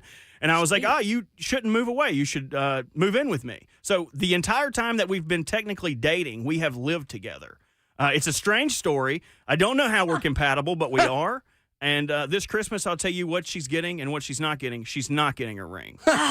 Is Cheyenne listening? I hope so. I hope you're listening, baby. Cheyenne, I'm in your Spoiler corner. alert. I'm in your corner. This is Spoiler exactly alert. what he wants you to think. Yeah. Don't listen. I know, right? This is This was Do the plan. not do this. This was the plan. Do not do this to me because then she's going to get this thing in her subconscious like, oh, he's going to get down on one knee. And if you know me, if I get down on one knee, it's going to take me a little bit to get off of it. So don't get excited. Nobody's getting proposed to unless you're proposing. Maybe we go to Outback tonight for dinner or something. Ooh, I've been craving that, by the way. I'm telling you, I need a blooming onion in my life. You guys cohabitat. What are you waiting on? I don't know. Brad, I'm not trying to get that deep into it. You know what I mean? I was going to say. Waiting on it for Should we ask- you're waiting on it to be your idea and not your mom's. There This you is go. what you're waiting on. Right? In my head, I keep going, next year. Next year will be the time. Spoken like another single guy over there. Yeah. Don't look at me. Together, yeah. Don't look at me. Will is now taken. Oh, are you Oh, yeah, I'm engaged? single. No, Not no, engaged. no, I'm not engaged. Oh. But Well, I know he that, is. but you guys are in the same situation is what I'm I'm in saying. a 10-month-old dating relationship. Yeah. 615-737-1045. I rebuke that in the name of Jesus. Don't ask my mom what you should do Kayla for is Christmas. not involved in my relationship plans whatsoever. Nope. Kayla, we had this conversation with Ramon once. My parents listen to this show, and my parents' friends listen to this That's show. right. And things that are That's not right. approved. My name is Will Bowling, and I do not approve this message. You jumped on in there Things that supporting you your boy. guys said. No. We're not going to make personal Oh, my statements about goodness. me that are not true, that I have not said, that then I'm going to hear from it. Then my mom's going to call me later this afternoon. So I heard from Kayla. We talk it to existence. For 4 years? Come on, man. Luke is in Lebanon. 615-737-1045 for You're Not That Guy. What's up, Luke? Hey, how's it going? Good. Good. Love the show, first time caller. Speaking of rings, I know who's not going to get rings or trophies. That's Vanderbilt football or basketball. I'm going to say not that guy to Stackhouse and Clark Lee. Huge Vandy fan, been a Vandy fan for a long time. But, not that guy. Losing all your recruits, transferring out. So, hurts me as a Vandy fan, but not that guy. Thank you, Luke. Man, Thanks, Luke. Luke. Appreciate the call. You're not that guy, pal. Trust me. You're You're not serious? that guy. There are reports, though, that there is a unprecedented amount of investment going on into the Vanderbilt athletic department in football. They got money. Mm-hmm. I'll believe it when I see it. No, but believe there's it been when I a see it. separation of church and state over there for a Yeah, I long know, time. Yeah. but I'll believe it when I see it. We've done this before. Mm. Until they get some of those guys to accept those checks and offers, I don't know. Okay, so what did James Franklin do when he took this team to 3 straight bowl games? That's been different ever since. Lowered a little bit of the standard Yeah. of what it took to become a Vanderbilt student athlete, and then left. So what incentive do they have to do that again? And for a guy that's just going to leave? Well, And that's start going to be over. the case in college football. Period. I know. Mm-hmm. If a guy turns around a program, then of course those other schools that are bigger schools that have, a bigger endowment, they're going to say, hey, you know what? We like what that kid's bringing to offer. Look at PJ Fleck. Situations Yeah. like that. So that's going to always be the case, unless they incentivize a guy to stick around by paying him like a pro coach. Let's go to TW up next. 615-737-1045. What's up, TW? Hey guys, how y'all doing, man? Bless the Wycheck family, man. I started listening to this with Frank, Blaine, and Mark a long time ago, and missed them guys, but bless their family. Hey, before the draft, all of you guys didn't want Will Levis. Do you all remember that? Truth. I do. That's Absolutely. accurate. Absolutely, T-Dub. And where did he play? Kentucky. Has nothing to Thank do with you why we very didn't much. want him. But, yeah, he played at Kentucky. Hey, Ramon, Kayla, Will, you're not that guy. Have a good day.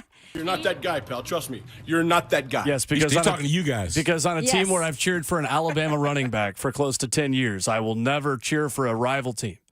That's 100% right, TW. Well, TW, and I will say this, I'm not even an SEC person, so that has nothing to do with Kentucky. I don't have any bias there.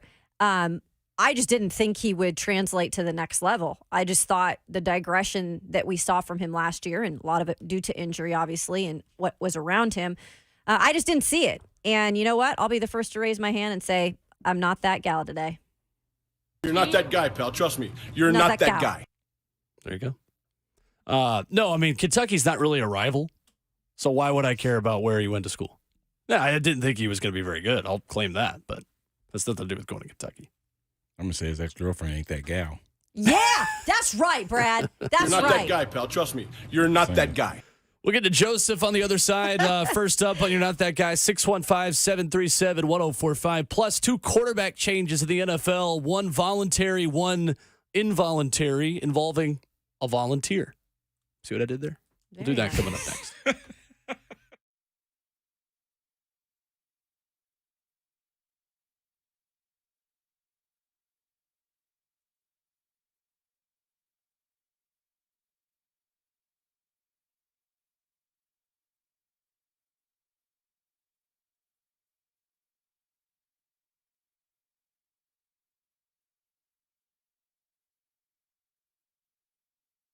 It's Ramon Foster for Genesis Diamonds. And at Genesis Diamonds right now, they're rolling back prices and finance rates so you can get that headliner gift for your special somebody this Christmas, okay? Maybe it's a pair of diamond earrings or that all-new designer fashion bracelet or that dazzling 2-carat diamond ring. Fellas, listen, diamonds don't expire. You can buy that thing right now and still hold it for a year, and it's still going to be a 2-carat diamond. So get over there to Genesis, man. It's all more affordable because at Genesis, they got special pricing across the board and 0-interest financing for 5 years. Yes, 5 years. So you can get that $3,000 diamond pendant and pay just $50 a month or $6,000 eternity band for just $100 a month. Everything's included in this holiday offer also. All the GIE natural diamonds and all lab-grown diamonds, even the luxury pre-owned Rolex watches. Imagine that $15,000 Rolex for just $250 a month. You can even finance the sales tax. So don't let the talk of rising prices and high interest rates dampen your holiday spirit. At Genesis, they're lowering prices and taking interest rates down to 0.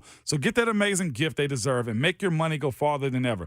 Merry Christmas from Genesis Diamonds. They're located in Green Hills and Cool Springs, but of course on approved credit.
RKW is brewed by 8th and Roast on 104.5 The Zone. 615-737-1045 is our number.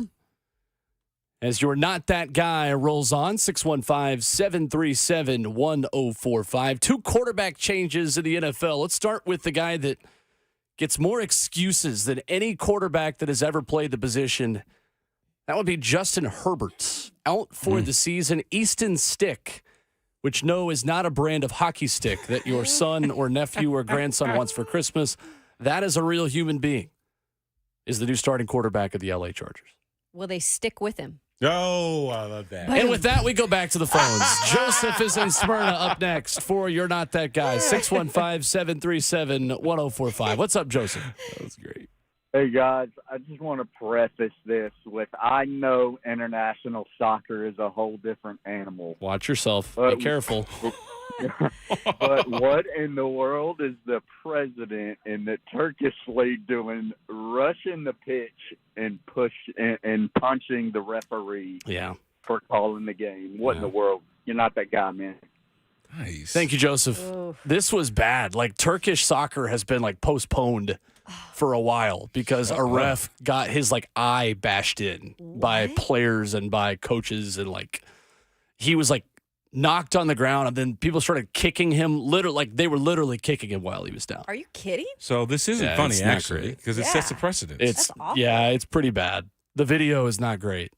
Again, for all of us that think we are crazy as SEC fans, and we are, I'll give ourselves a little bit of credit. It is not even close to the way Turkish, Italian, and French soccer fans are, starting with them. You're not that guy, pal. Trust me. You're not that guy. Yeah, it's not great. That's It's dangerous. actually kind of scary, actually, when I think about it. Yeah, it's not good. Mhm. Mike in Cleveland is next, one of our finest. 615-737-1045. Hello, Mike. Yes. I'm back Thank in you. the saddle, It's y'all. back. I'm back. I'm back. Just Hong one day of Kong. vacation now. And then I see Moan took one, but y'all, I'm gonna try to make this quick, man. It seems like I'm going at Titans Twitter all the time, but all of you, I don't even know what to call you. Wannabe journalists, wannabe podcasts that's constantly fishing for a Levis hate story. Why? It's just blowing my mind. 1 minute y'all don't like Levis. Now all of a sudden, and then for years, like I called last time and said, for years we wanted a fiery, verbal, quarterback captain, and we get that, and now that's a problem. Now he can't be. Now that's too much fire. Now he's doing too much celebrating. Then you cats going out there talking about, oh yeah, he hates Vrabel. Oh yeah, you can see it. Look it in his eyes. He hates him. Man, sit down somewhere.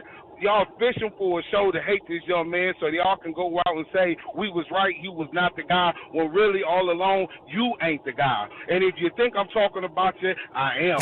And if you got to ask yourself, hey, was he talking about me? Was Cousin Mike talking about me? Yeah, I was talking about you. You ain't that guy. All right? And then also, Bert, every time I see your picture, you got clean clothes on and you look like you're eating good, get that girl a ring. You ain't that guy either, partner. Deuces. You're not that guy, pal. Trust me. You're not that guy. Mike in Cleveland, ladies and gentlemen. Like, he's always bringing it.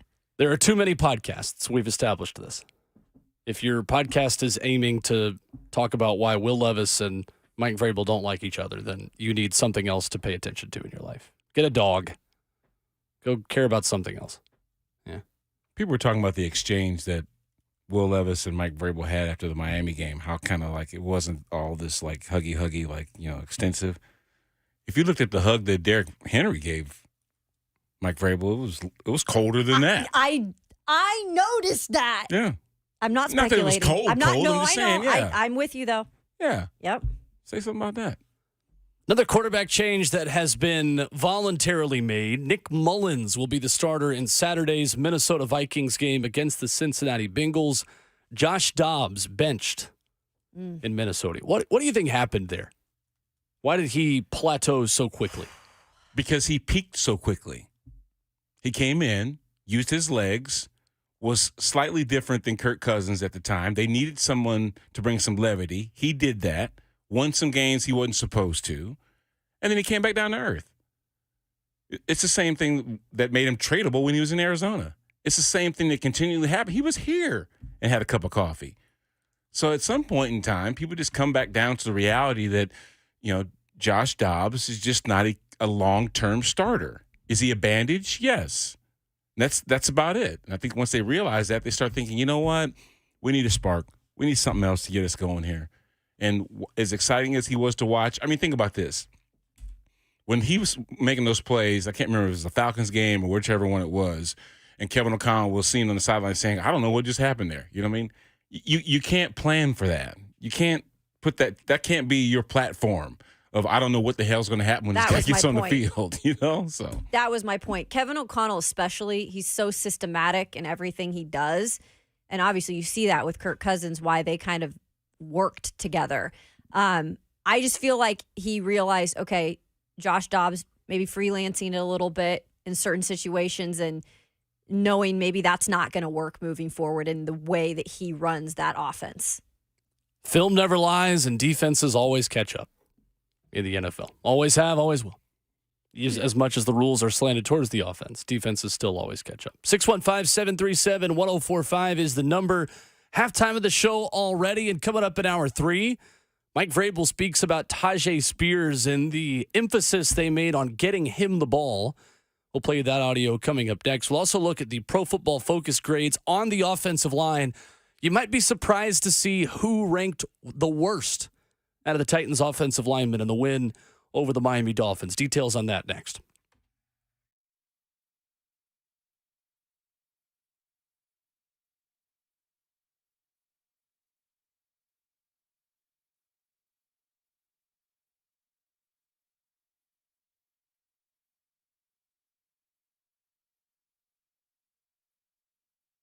Hey, it's Kayla Anderson for the Ingram Agency, where protection is our promise.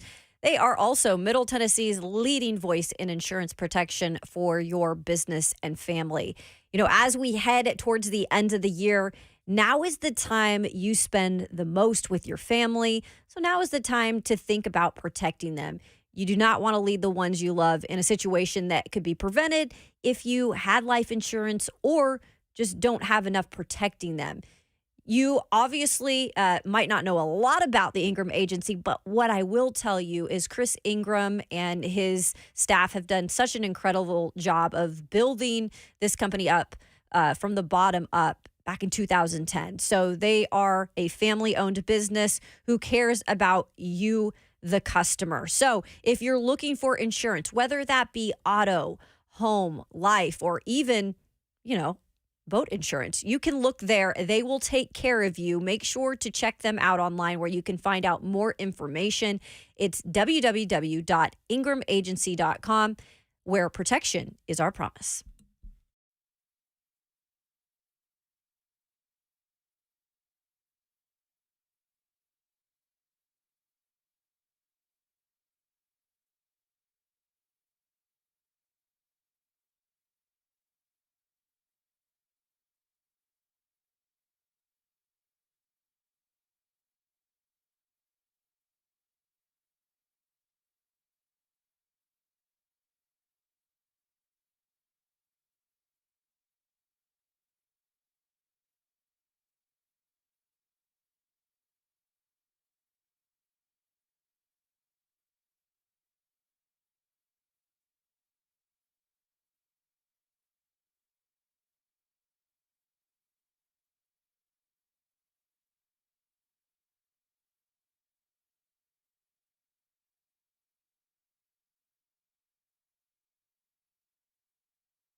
What's going on? Good morning. 8 o'clock from the 104.5 The Zone Studios. I'm Robert Walsh. In Minnesota, a quarterback change for the Vikings as Nick Mullins is set to start against the Bengals. With Josh Dobbs heading to the bench, Mullins is now healthy after spending his time on injured reserve.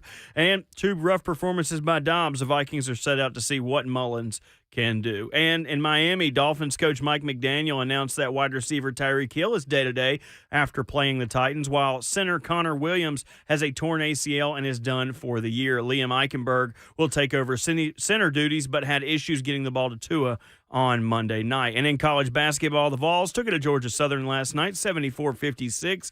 Jonas Adu scoring a game-high 29 points with 11 rebounds. For all your foundation repair and waterproofing needs, visit USSTN.com. Breaking news at once on your home for the Titans and the Vols. This is 104.5 The Zone.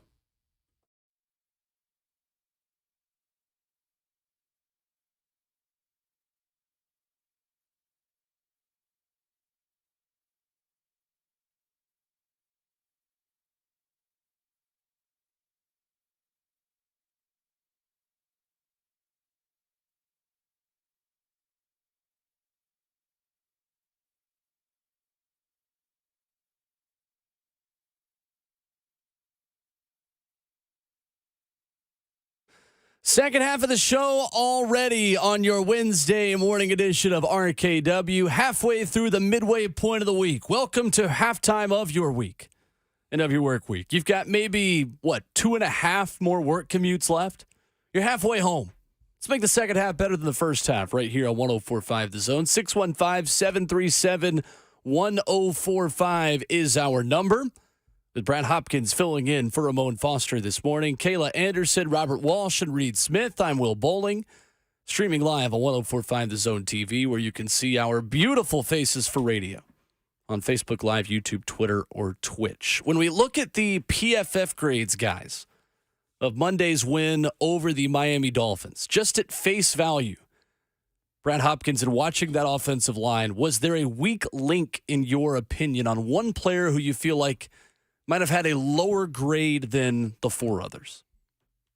Not really. I mean, there were moments where I thought there were flashes of brilliance, but then there were obviously struggles that were obvious. Passing off stunts, like you'll constantly hear me say.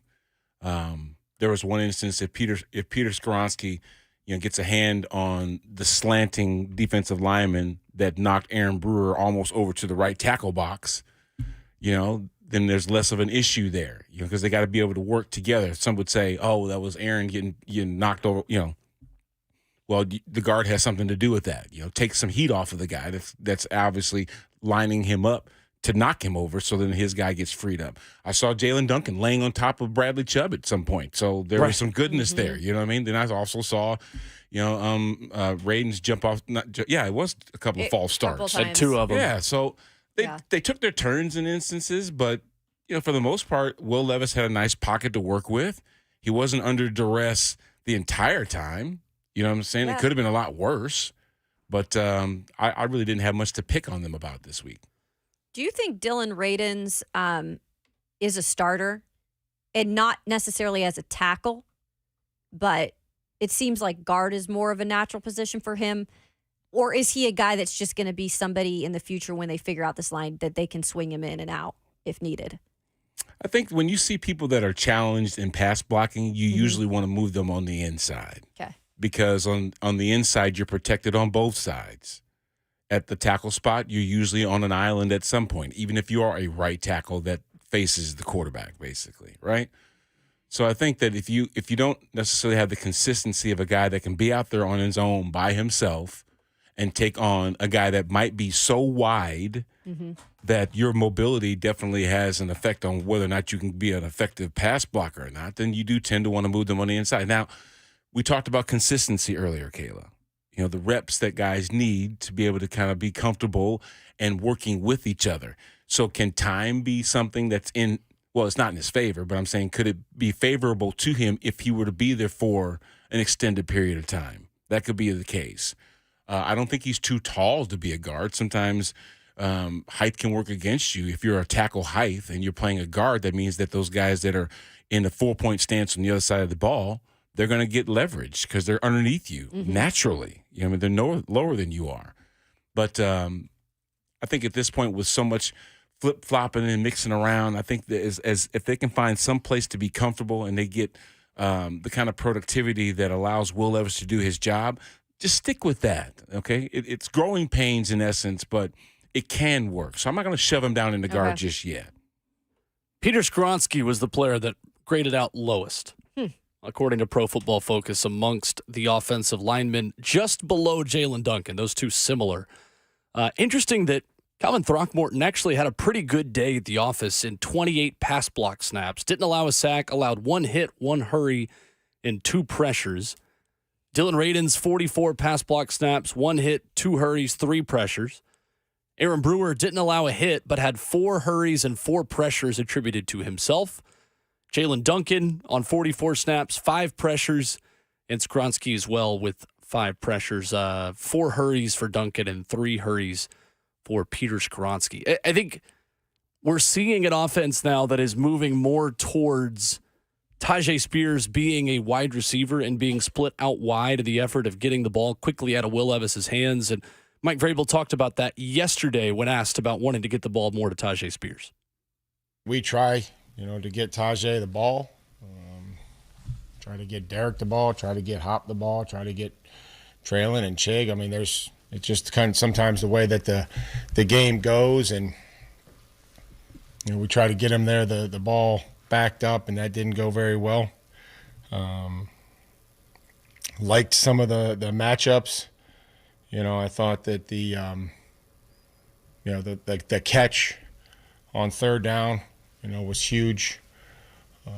Didn't convert, but and they, Tyjae caught it, fumbled, got out of bounds. But the screen there at the end, what was a big play to be able to go back to that and hit a screen to Tyjae.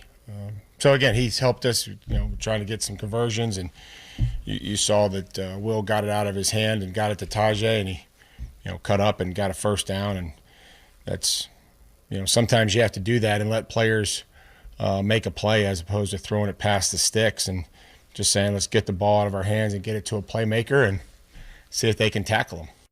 And that is the best recipe for success for an offense that is still struggling to protect their quarterback. I remember talking with Kevin Dyson at one point last year on Titans Talkback about how, as a player, you go through a certain period of you're playing within the system that is set for you, and if you earn your opportunities in that, then we'll start scheming things for you specifically.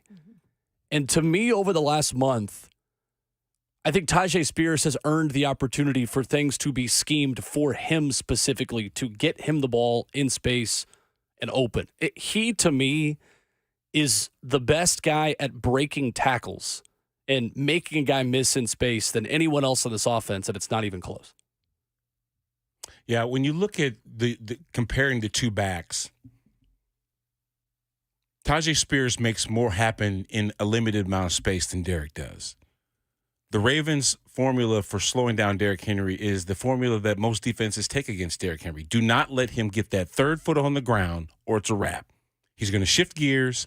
He's going to put them big paws on you, and it's going to be hard to bring him down. And usually by that third step, he's well beyond the line of scrimmage. Tyjae does best to get that thing amped up immediately. When the ball hits his hands, you can see him shoot out of it like a cannon, okay? And I think that what that does to me is that gives you more presence in the sweep game, the toss game, versus the downhill dive game, or just basically handing it off, hoping that there aren't bodies around Derrick Henry when he gets the ball, so that way he can get that third step. You're not going to really do too many toss sweeps unless you're passing the ball in like a screen look or whatever else, and expect Derrick Henry to not be in traffic and then make something happen with it. I think that that's one of the differences between their game, but then they complement each other though too. I'm not going to give the ball to Tyjae Spears on 3rd and 2, thinking that, when I'm in a 12 personnel situation, I'm just trying to get a yard or two. Yeah, I need the big body, the big, strong Derrick Henry type that can carry a couple of guys and get me those yards, those tough yards to gain. But if I'm working, in a less predictable situation where I can be in play action and find ways to get Tyjae Spears to the edge, that's the difference. getting to the edge when you need to. It'd be great to be able to take over the line of scrimmage and just pound dudes into the ground and then get those yards, between the tackles. But that hasn't been a luxury for the Titans this year. So they have to find other ways to get the run game engaged, and Tyjae Spears seems to bring another element to that. We spoke about this yesterday on the show. I'm curious to get your perspective on this because a lot of people want Derrick Henry to be here next year. Now, whether or not that's the case, I have no idea. I honestly don't. But we've kind of spoke about for this offense to move forward, it maybe needs to shift towards Tyjae being the feature back, the way that he can be utilized, more of a natural pass catcher, right? You can kind of see what this guy is able to do, where Derrick Henry, maybe you start to utilize him in those red zone situations that he's been excellent at this year. But is he okay with being used in those ways? I don't know. Do you think it's one of those things they just need to move on from Derrick next year? No, it just needs to be his backfield. Derrick needs 20, 25, 30 carries if need be. So you say still keep giving him the load. When Art Smith was here and he said Derrick Henry left, Derrick Henry right, Derrick Henry at the middle, that's when Derrick Henry was the most effective that he's probably been, right? Because he needs those reps to be able to lean on the defense and just keep pounding and keep pounding and keep pounding and have an offense that can believe that eventually the dam will break, because it does. But time is not a luxury. In more instances, the run game is a liability because they need to get points on the board, comparatively speaking to, the defense getting off the field and stopping other teams from scoring and them having to answer a score with a score, right? So I think in essence, Derrick, I can't imagine Eddie George splitting the backfield with somebody. That's the biggest thing. I mean, it's Derrick Henry. See? And if he's not, maybe they ask him to do that. He's not okay with it. He's not going to be here, or maybe they just don't have the money to bring him back. But I just think it's a really interesting situation because nobody really has a pulse on what's going to happen. Yeah, and it'd be hard to determine that just because we know how pivotal Derrick Henry has been to this team, right? But this is also, when you think about the identity of who the Titans have been, it is a run-first team, right?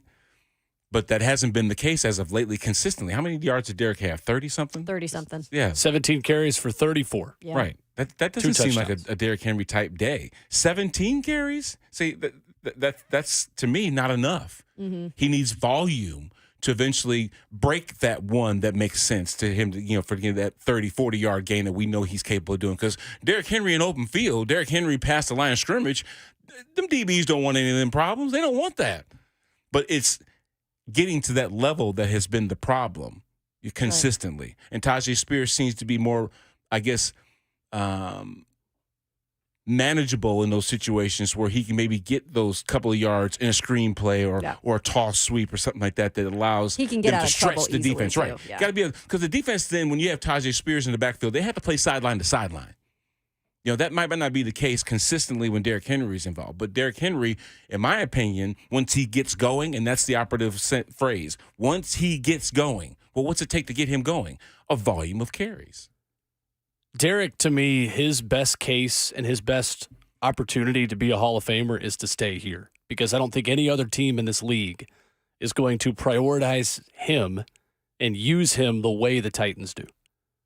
I don't think there is anyone that is paying a 30-year-old Derrick Henry to be the 1A of their offense in the NFL. Not a single team. I bet you the Eagles would.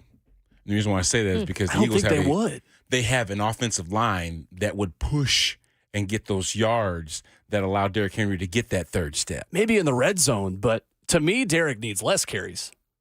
Because at this point, banging your head against a wall on 2nd and 10 behind a bad offensive line, handing it up the middle to Derrick, to me, Derrick Henry's best role now within any contending team is a red zone running back and a closer in the fourth quarter who can wear you down. And it's not a knock on him. He's 30 years old. I mean, it's the way it works. The biggest knock on so many players in so many different sports, and Eddie George is an example of this we've used this week, Brad, is when you go to a different place and you're not the same guy, fair or unfair. That is a knock that people use. People talk about that with Andrew Jones in Major League Baseball. I went to the Dodgers after he left the Braves. He was terrible. That element of the Hall of Fame resume is relevant. That, to me, is the best reasoning why Derrick would stay, is let me stay here in a place that I'm comfortable where they know how to use me, even if they don't use me quite as much. If I go to Pittsburgh, if I go to one of these smash mouth ground and pound teams and they decide, we'd rather have a 6th rounder that can do exactly what you do and is young and is going to have more tread of the tires, that hurts his Hall of Fame resume. He's got a long way to go, though, in Hall of Fame resume-wise. Yeah, but the day of the bell cow back is over, in my opinion. It is. Coming up next, Ben Arthur of Fox Sports will join us. His perspective on Titans and Texans this upcoming weekend as an AFC South writer for Fox. We'll ask him about something he said on a Fox podcast earlier this week about Monday night's game and why it reminded him of the 2021 Titans. Details on that with Ben Arthur of Fox Sports next.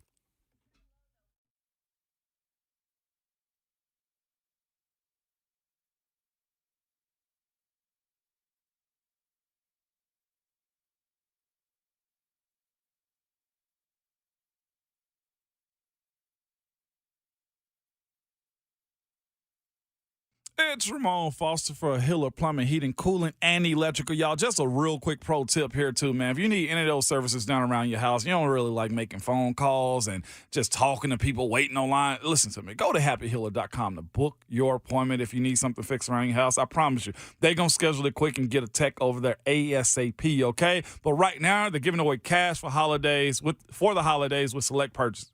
Hiller wants to make sure every child experiences the joy of Christmas this year. So they're donating $50 in toys to Tours for Tots with every tankless water heater purchase and giving away a $250 Visa gift card with each unit, too. You can also get a $500 Visa gift card when you buy a select new HVAC system. Man, it's about to get cold out here, okay? But also get a $500 Visa gift card with the purchase of any new whole home generator.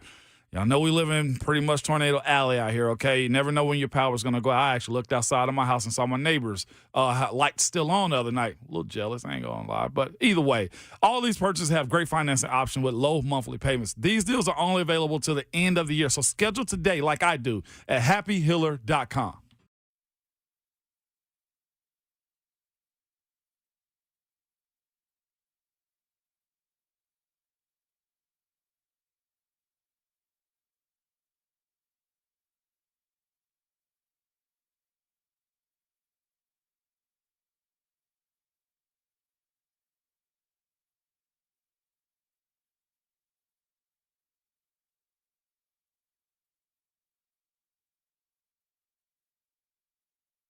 It's Ramon Foster for United Structural Systems. And when it comes to large home repairs, a lot of the time we homeowners pretend we don't see those warning signs. That's because we're afraid of what we're going to hear. This is especially true with waterproofing and foundation repair. It could be something big that needs to be fixed right away, or it could be a small problem now that'll become bigger later, or it may be nothing at all. Bottom line is we don't know, but we certainly don't want to be sold something we don't need. What we need is a peace of mind. And United Structural Systems is the company to give you that. They have over 25,000 100% satisfied residential customers. And here's how they make that happen, okay? When USS comes out to your house, you're going to get a problem solver who provides the peace of mind to their customer. That's the homeowner. You're not going to get someone who's worried about meeting a sales quota or upselling the next big thing, but someone there to educate you and help you understand what's happening with your home. At USS, the only measure of success is how satisfied the homeowner is and not a closing ratio. Homeowners trust USS, keeping homes dry and stable for over 25 years. USS, serving Middle Tennessee, Southern Kentucky, Western Kentucky, and Northern Alabama. You can reach them online at USSTN.com or call them 615-488-7855.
Talking Titans and Texans on RKW, brewed by 8th and Roast, with former Titan, former Oiler, Brad Hopkins, filling in for Ramon Foster, Kayla Anderson, Will Bowling. Joining us on the phones, Ben Arthur, Fox Sports' AFC South reporter. You can find his work on foxsports.com on the Fox Sports app.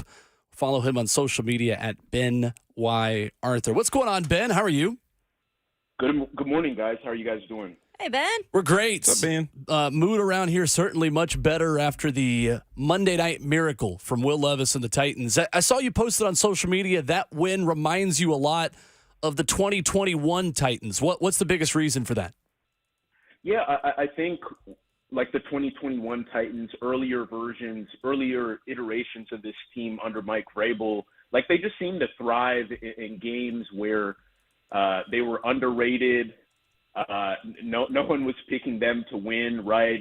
And then the games would be somewhat of a dogfight, and they would just find a way to win those games, whether it be, a big moment from Derrick Henry or just like pulling out a comeback victory. Like I think they had a number of those kinds of wins. It reminded me of, so when I said that, it was more so like the grittiness. Sure. They showed, I mean, it felt that win against the Dolphins in Miami very much felt like a Mike Vrabel-esque win, right? Like what we knew of what this Titans team was capable of before, this season and the losing streak to end last year. But just kind of pulling out those victories that looked ugly, but they just found a way and found a way when no one really kind of expected them to win or to really show out. And so that's kind of what I meant from that. So it was kind of nice to see, I think, if you're a Titans fan, just to see like, okay, you still kind of have that, even though it's still been a rough year overall. I mean, I feel like that just felt like kind of like those old school, like Mike Vrabel type wins. Ben Arthur of Fox Sports, our guest. And Ben, we've had the opportunity to watch a lot of young quarterbacks get on-the-job training in this division. This year, in a short amount of time with Anthony Richardson, obviously C.J. Stroud, who may or may not be available this weekend, Trevor Lawrence a couple of years ago, and now Will Levis. When you watch Levis's development and growth specifically, what do you think is most unique about his path to get here compared to the other AFC South quarterbacks? Well, I mean, what's most unique is obviously, I think the fact that he had a guy in front of him, right? Like Ryan Tannehill entered the season as the starter. I mean, Levis was QB3 on the depth chart, right? Like all those other guys in the division basically had the job as soon as the season started. I mean, Trevor Lawrence, I think very early in training camp got the job. C.J. Stroud by the second week of the preseason. Anthony Richardson, or I should say Stroud was after like their third preseason game. D'Amico Ryans named him the starter, something like that. And then with Anthony Richardson, it was like after the second preseason game where it became clear that Anthony was the guy. I mean, Will Levis had to wait. So what was it? I don't remember what week the Falcons game was, but he had to wait like close to mid-season to really get that opportunity. And so I think that's kind of been probably the most unique part of just kind of his path to QB1 for the Titans. Fox Sports AFC South reporter Ben Arthur joining us now on Ramon, Kayla, and Will. When it comes to that type of a win, Ben, and we addressed it in how they've had those gritty wins in the past, but it just doesn't seem like this year there have been any of those Mike Vrabel specials until now. Yeah. And there's 4 games left in the season. So with saying that, Ben, how much can they really gain from a win like that? And if you're looking at the future, how can they build off of that, knowing there's probably not a playoff hope here, but there's things that maybe you take from that as a team that rejuvenates you? Yeah, Kayla, I think you kind of like hit the note right there. Like the playoffs, the chance of the playoffs this season is still very, very low, and And even though they were able to pull out that game against Miami, I mean, they did everything possible to lose that game, right? I mean, they were in it close with the Dolphins, despite the early pick six, and then they have the back-to-back turnovers, and I think just many of the flaws, the very obvious jarring flaws that this Titans team has, was still evident in that game, and to expect a playoff run or anything, I think is not really realistic. But I think the confidence and momentum is a really powerful thing in the NFL, and I think this game was kind of something to build on, like not just like for the end of this season, but going into next year. Like, I think this draft class that the Titans have had has turned out to like be really, really good. You know, like Peter Skolonsky has been a starter at every game he's been out there. It looks like Will Levis is a franchise quarterback to me. Tajay Spears is a guy who could be your long-term quarterback. We've seen Colton Dowell get a lot more playing time, but particularly on special teams. Mike Vrabel seems to really love what he gets from him. Is getting from him in that phase of the ball, in that phase of the game. DeAndre Hopkins still has it, and you're going to have him for another year next season. And so I think you look at all those positives, and you think of 2024 when they're going to have all this cap space. I don't remember the exact number, but I do know they're kind of like close to the top of the league in terms of cap space, and their draft capital situation is better than it was like prior to that Kevin Bauer trade. They were able to get a pick for KB. So you do have some draft picks to work with, and so I just think the future, because of that game, I think the future looks even brighter, even if there still isn't really a hope for the playoffs at the end of this season. And again, the season isn't over, and it's not like the Titans have been mathematically eliminated from the postseason. It's just not really feasible at this point. But yeah, I think when you look to 2024 with what you've gotten out of the draft class and just the power of confidence and momentum and being this massive underdog against a team that has looked like a Super Bowl contender and all that, and to upset them when no one thought you could do it, I think all that is reason for optimism moving forward. And, I mean, there is optimism to win more games, too, because they spend the majority of time at home for the remainder of the season. That starts this weekend with the Houston Texans coming into town. They'll be in the Oilers, the Throwbacks, obviously. With this, Ben, why is there hope? And there should always be hope, but specifically with this Texans team who was so hot, and C.J. Stroud playing some great ball, now in concussion protocol. How do you see this matchup playing out on Sunday?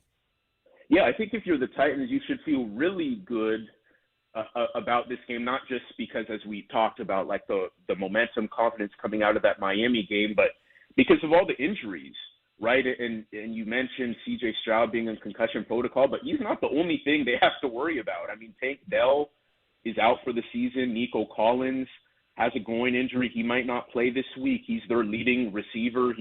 He already has 1,000 yards receiving on the season. Dalton Schultz, their top tight end, has missed the last 2 games with a hamstring injury. He might not play again. Will Anderson is hurt. He might not play. Xavier Thomas, one of their better defensive backs, he's hurt. His status is unclear.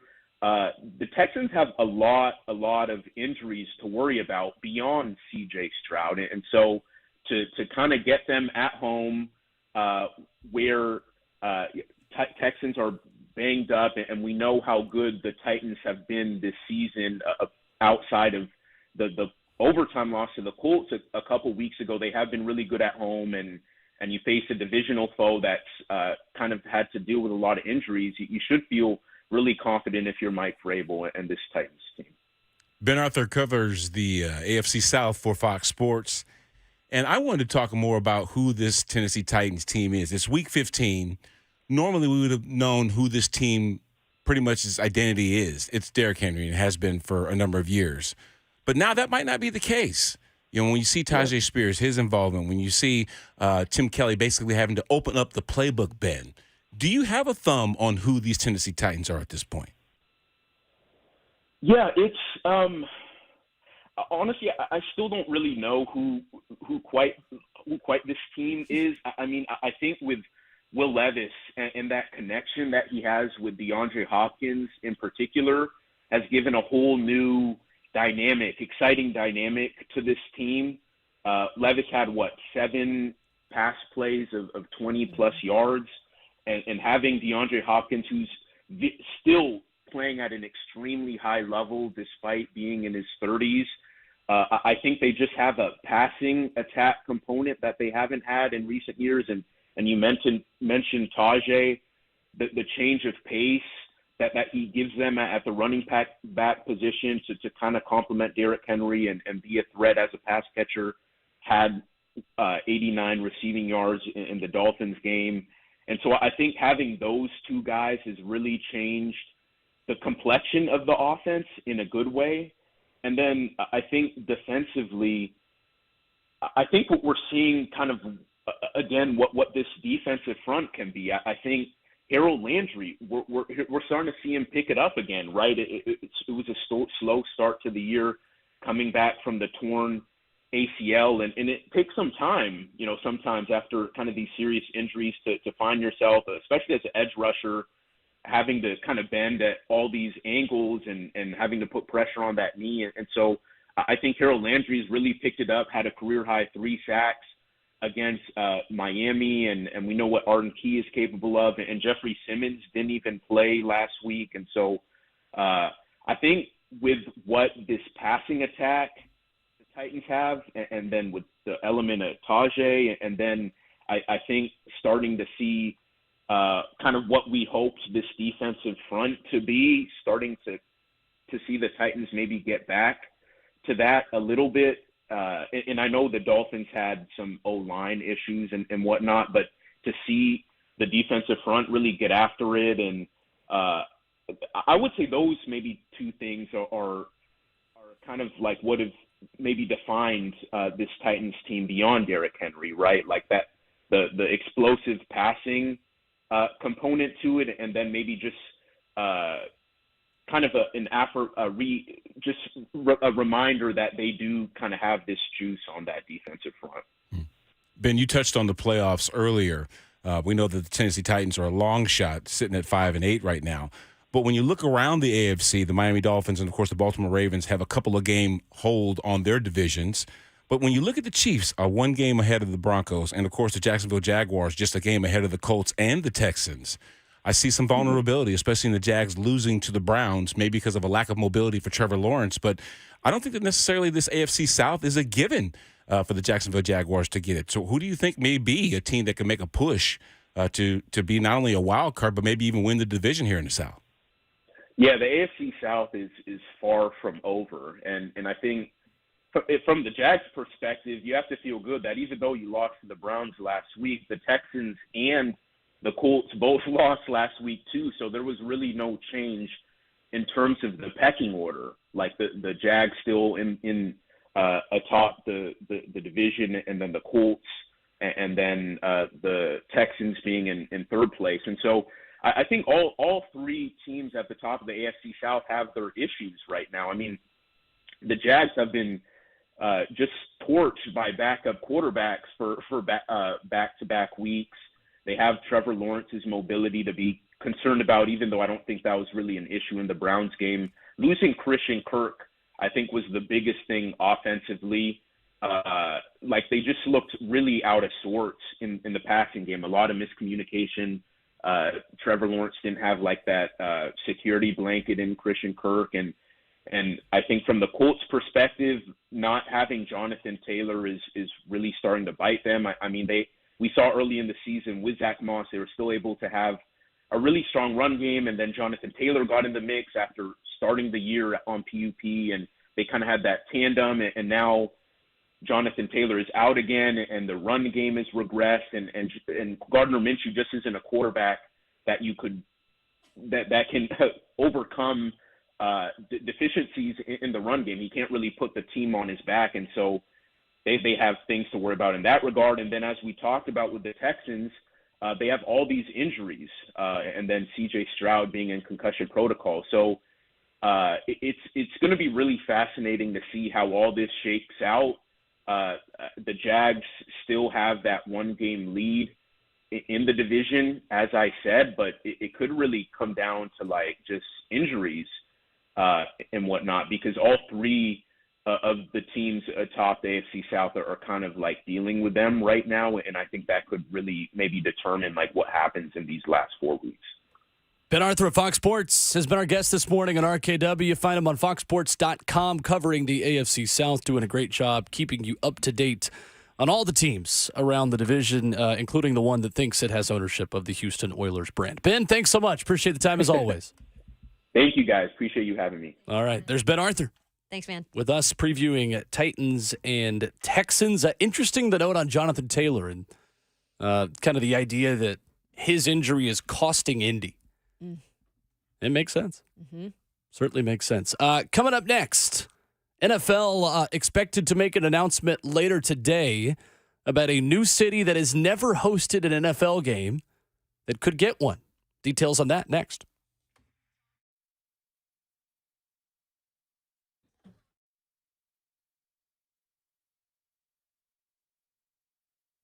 Hey, it's Kayla Anderson with our good friend and certified arborist, Dean Glasscock of Save a Tree. Dean, we're feeling that winter. I woke up this morning and was like, oh, it's cold out. And I know that is especially a time of the year where you guys help out with winter pruning. Tell us a little more. That's right. Happy Wednesday, everybody. It's a beautiful day, a good day to think about your trees and shrubs around your home. 615-299-9999. It's an easy number to remember. Just pick up the phone and give us a call. We want to serve you if we can. We do everything that has to do with your trees and shrubs around your home, your mature trees, your small ones. We plant trees, we prune them, but right now, wintertime is the best time to do your pruning. There's less airborne spores in the air for all the open wounds that you might do on live wood. So keep us in mind for that, 615-299-9999. Another thing is, too, when it's cold, the ground is more apt to not get damaged if we have to bring big equipment in to do tree work. So give us a call. We want to help you if we can. Y'all have a great day. Thank you. Thank you, Dean. Dean and his crew do an incredible job, over 29 years of experience, so they are the ones to call. You can call them 615-299-9999 or simply log online to saveatree.com.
Wrapping up the third hour of the show on your Wednesday morning RKW. We are brewed up by 8th and Roast, and Rhett Bryan will join us in studio in 10 minutes.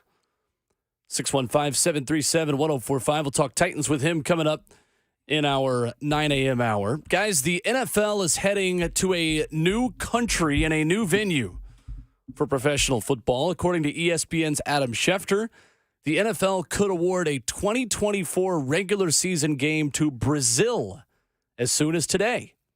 The expansion of the NFL's international series, a big topic of discussion at this week's owners' meetings in Dallas, and the decision on playing a 2024 game in Brazil could come today. League officials were sent to Rio, Sao Paulo, and Madrid earlier this year to scout possible locations to host regular season games. Interested or not interested in football in Brazil? NFL in South America. Man, it just sounds weird. We did a preseason game against the Cowboys in Mexico City. Yeah. Back in the 90s. It was a unique experience, different culture, of course. And there's a lot of preparation that went into it. But I don't know. How would the NFL fare in a country where football with a U is king and it's not even close? Especially when there aren't that many participants from that region, in the sport. It'd be almost like, and I said this during the break, it'd be like the circus coming to town. You're introducing a whole different genre of sport. Of course, the NFL and all of its resources have been, I guess, accepted in most markets that they've been in, especially over in Europe. Yeah. But I don't know. How different would it be in South America? I'm still got to pause on that one. Yeah. I mean, London, obviously, it's been a success. And we just were able to see that with our own eyes this past year when they went over and played the Baltimore Ravens. And you've seen it in Germany. But, and soccer's big in London. Like, Will can talk all about that. His team, Arsenal, who we toured the stadium, and it's phenomenal. Like, it's very big there. And they've accepted it there. And they embrace it there. But then when you talk about Brazil, and Lucas Panzica, I'd be curious to get his opinion on this because he knows, he has family there. What is it really like? Do they care at all about American football? I don't get the sense of that necessarily, but you can't fault the NFL for wanting to expand in any way possible. They're always about making money. I'm for, just because I'm curious as to how they will respond, where football is absolute king. The thing I will say is, talking to people about this in the soccer world, and Tony Husband, who was the television voice of Nashville SC, a British guy who now works for Apple TV covering Major League Soccer, told me the Super Bowl being as late as it is the biggest thing keeping American football from growing like wildfire in Europe. And the reason why I think South America is uniquely positioned to be the next frontier for the NFL is that the time zones are not that different. I mean, Rio and Sao Paulo are only a couple hours ahead of Eastern time and ahead of Central time where we are now. I mean, right now in Sao Paulo, it's 11:52. It's only 3 hours difference instead of 6 hours in England. So a 4 o'clock Super Bowl Central time in Sao Paulo is at 7 p.m. That makes more sense, right? Mm-hmm. If you can begin to grow the game there, 6 hours ahead in London, that's a 10 p.m. start to the Super Bowl. Tony's told me that specifically, saying, look, I think that is the biggest thing because we love your sport. We like it. We're fascinated by it. And when you see it in person, you understand that they play Sweet Caroline and the fans go crazy, and they love Don't Stop Believin', and they love all these like Americanized classic rock songs as well, because that's a part of British culture too. And there is something to be said for now going the next place where you could tune in for the Super Bowl. Because in London, if they are having to watch the Super Bowl at 1 a.m., if you're not as invested in the end and the championship of a season, you're not going to be as invested in the season itself. That's the biggest difference, is it being readily available on television, and B, can I watch it and not be up in the middle of the night watching it, on TV or on an illegal stream somewhere. But that's why I'm really fascinated by Brazil. I think Rio and Sao Paulo would both give a fantastic atmosphere. That's what I care about the most watching the international games. Do the fans care? Yeah. They care more in Frankfurt and in Germany than they have even in England. So far, that's been the biggest success to me. I think Brazil would give you that. I don't think you're going to get that same amount of care in Madrid at the Santiago Bernabeu where Real Madrid plays. Okay. Last year, my wife worked for a company that was based out of Munich, and she just texted me. She said they'd still watch it at 1 a.m. They were having Super Bowl That's parties crazy. Absolutely. in London Wow. at that time. So, Absolutely. Yeah, in the UK. But, I also say that what comparatively speaking is going on at the time that the championship game in the NFL's version would be played? Like, is this the middle of the playoffs for soccer? I'm not sure what that timetable would be. Would it be up against something that would Soccer's get more year-round. eyeballs? That is That's the crazy. the best and worst part about the sport is that there is always soccer. It's either international or club. Club season is a school year, August to May. International breaks are more in June and July. Then you go right back into the next one. So that's the difficult thing. Soccer is caught on in America for a big reason because it's on it in the morning. Like it'd be the same thing here, right? If I had to stay up until 3 a.m. to watch Premier League football, I'm less likely to watch it. But if I can wake up and watch it with my morning coffee, yeah, sure, great. 615-737-1045. We'll transition into hour number 4. Get you the Titans headlines, the Texans headlines, as they appear to be quite banged up coming to Nashville this upcoming weekend. Rhett Bryan joins us in studio discussing that and much more coming up next.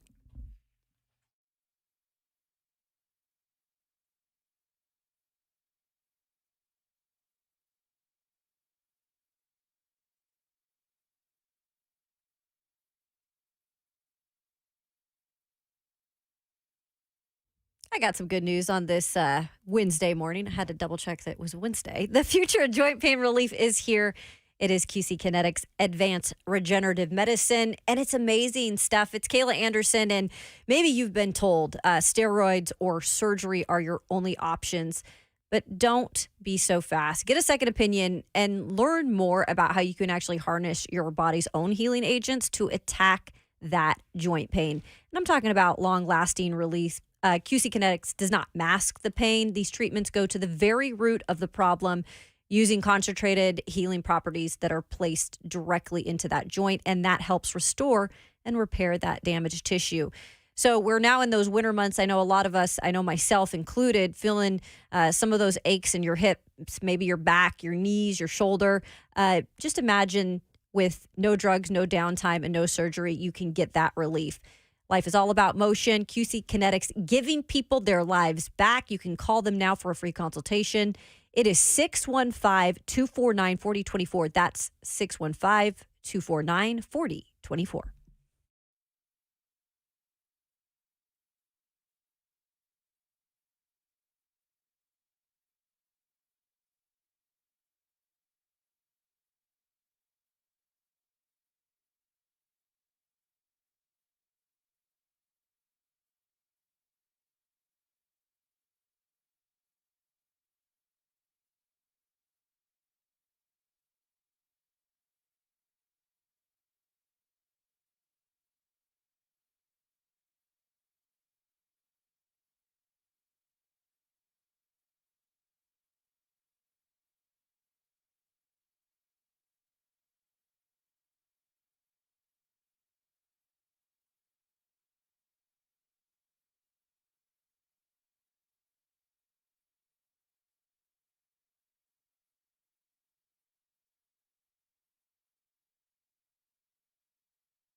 9:01. Good morning from the 104.5 The Zone Studios. I'm Robert Walsh. In Minnesota, a quarterback change for the Vikings as Nick Mullins is now set to start against the Bengals this weekend. Josh Dobbs heading to the bench. Nick Mullins has been healthy since coming off injured reserve, but after two rough performances by Dobbs, the Vikings want to see what Nick Mullins can do, and they're going to find out this weekend against the Bengals. In Miami, Dolphins coach Mike McDaniel announced that wide receiver Tyreek Hill is day-to-day with an ankle injury after playing the Titans, but unfortunately, their center Connor Williams has a torn ACL, and he is done for the year. Leon Eichenberg will take over at center, but he had issues getting the ball to Tua on Monday night. Worth watching to see if those issues continue. And in college basketball, Vols took it to Georgia Southern last night, 74-56. Vol Jonas Adu scored a game-high 29 points and 11 rebounds. For all your foundation repair and waterproofing needs, visit USSTN.com. Breaking news at once on your home for the Titans and the Vols. This is 104.5 The Zone.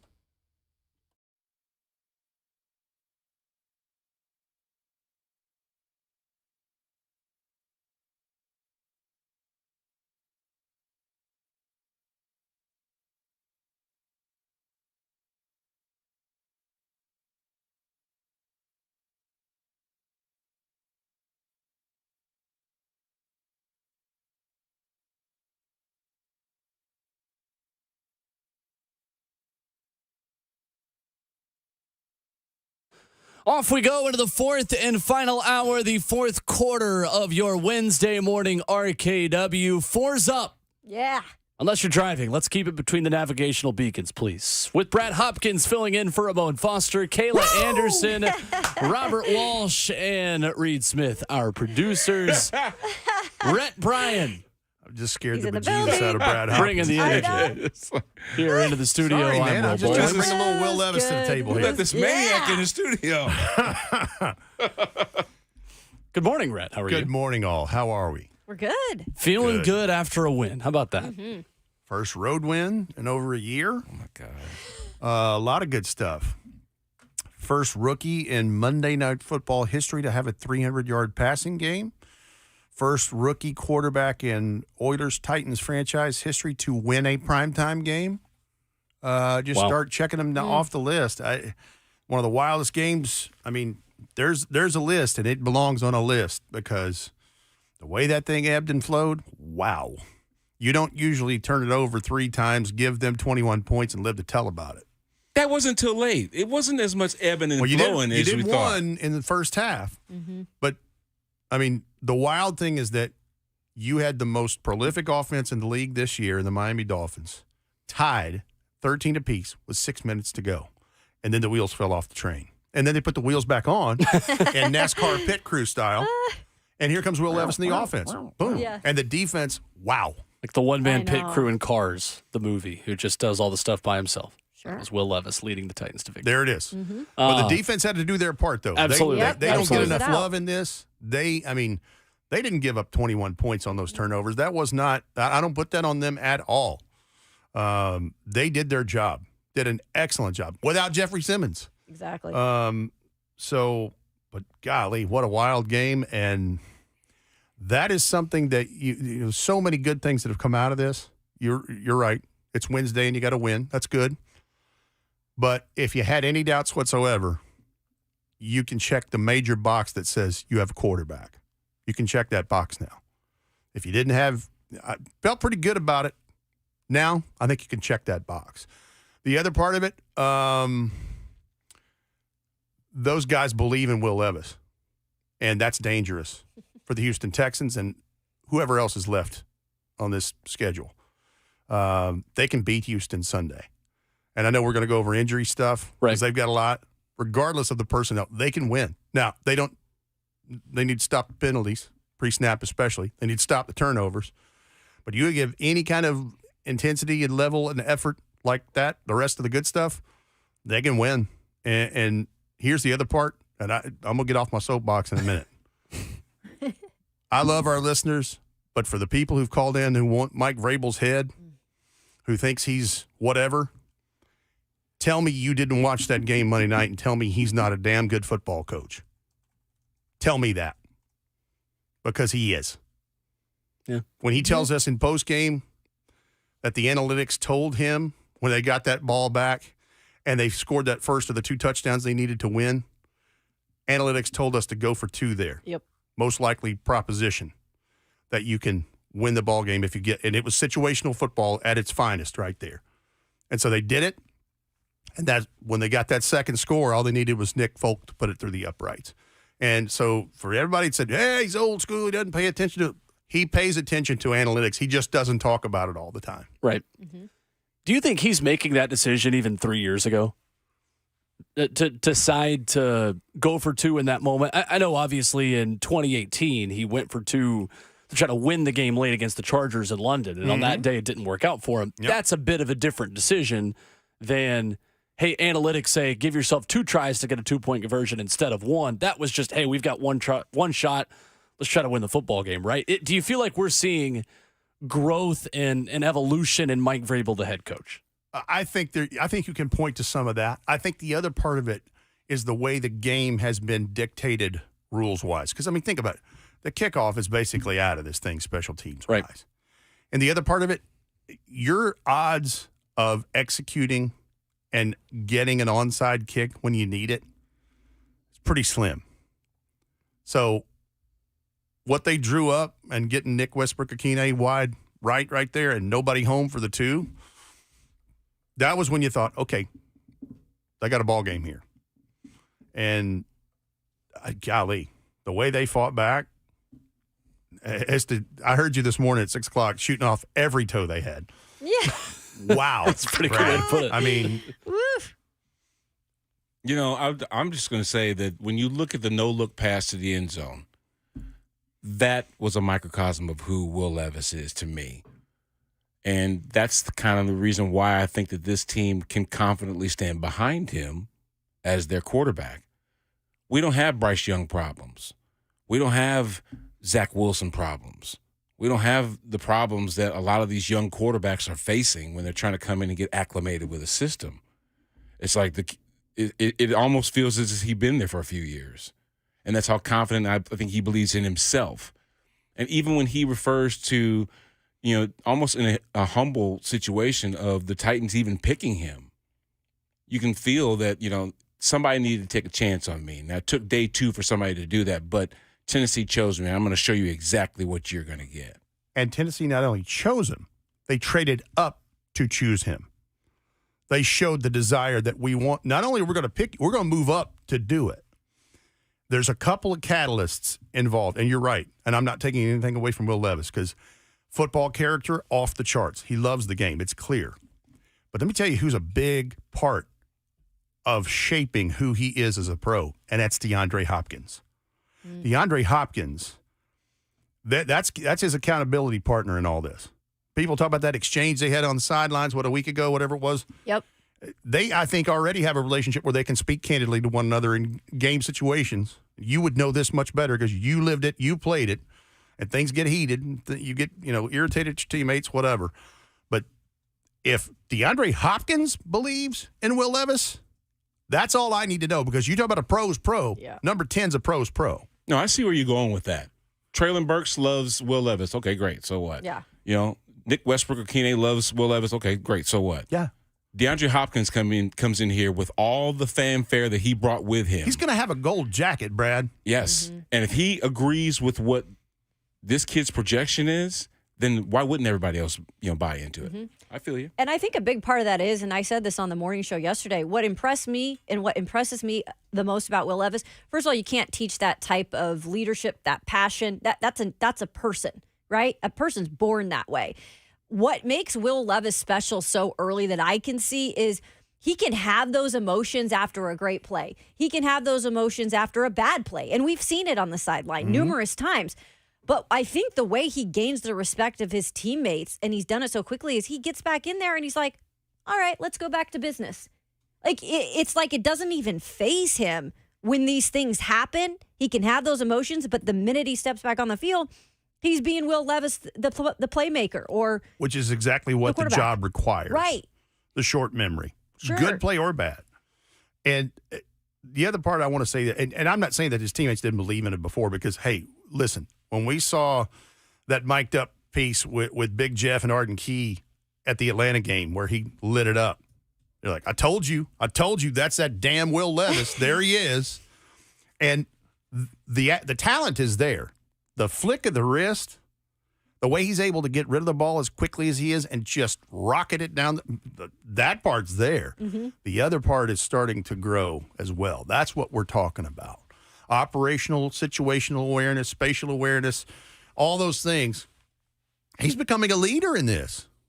He and a guy that, remember that day he had to take over in practice with the ones after he'd been named the starter? Yeah.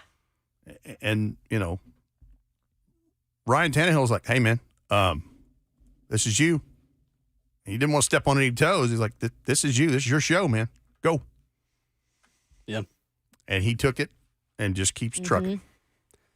With Rhett Bryan coming up next, we'll talk about the Houston Texans' long list of injuries, including their quarterback, who head coach D'Amico Ryans says is still in concussion protocol and says, I don't know many players that come back the following week after a concussion. So perhaps trending towards Davis Mills versus Will Levis this upcoming weekend as the Houston Texans will come to town dressed as the Texans and not as the team that they think they should be dressed at. Boom. Really hate that for them. Coming up next, we'll talk Titans and Texans, Oilers and Texans, two different teams with Rhett Bryan.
Rolling right along in the fourth and final hour of your Wednesday morning. RKW is brewed up by 8th and Rose. Stop by and see 8th and Rose today. Get you a peppermint bark latte, a little bit of white chocolate, a little bit of peppermint. Make your Wednesday a little bit brighter.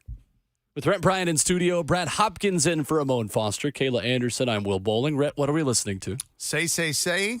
Michael Jackson. Michael Jackson, yes. Paul McCartney. This was the number one song on the Billboard Hot 100 this week in 1983. Ah, God, Michael. 40 years ago. This Michael. Yeah. Yes. Yeah. It's good this stuff. is also while they were still friends before Michael decided to buy the Beatles catalog. That didn't end well.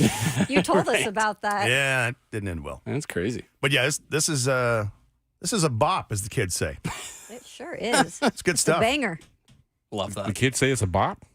I don't know. I don't know. Kids say a lot of things. I'm I'll tell you definitely what, not a kid. CJ Stroud got bopped in the head last week. And sure the Houston did. Texans lost to How the about that Bears. What a segue transition. by young Will here? I like that. Hey, How about Zach Wilson and Tommy DeVito sharing NFC and AFC Player of the Week this week? Two New York quarterbacks, the NFC and AFC Players of the Week, respectively. Tommy DeVito, a.k.a. Tommy Cutlets. Tommy DeVito. Right? How you doing? Hey, calm. This is the kind of guy What are that you Meadow gonna one do? needs to end up with. Yeah. She's going to Columbia, right? That's right. Yeah. Said at Columbia, pay for this private school, needs to be dating the quarterback of the New York Giants. Tommy Cutlets, come here. All right, Let me I'm talk done. to you. I know Brian Daboll loves him some Tommy DeVito. Yeah. Yeah, man. Sure. So does half of that part of the country up there because he's a Jersey guy, man. I mean, God, it is a thing, man. Makes me so happy. Tommy Cutlets. Oh, my gosh. So great.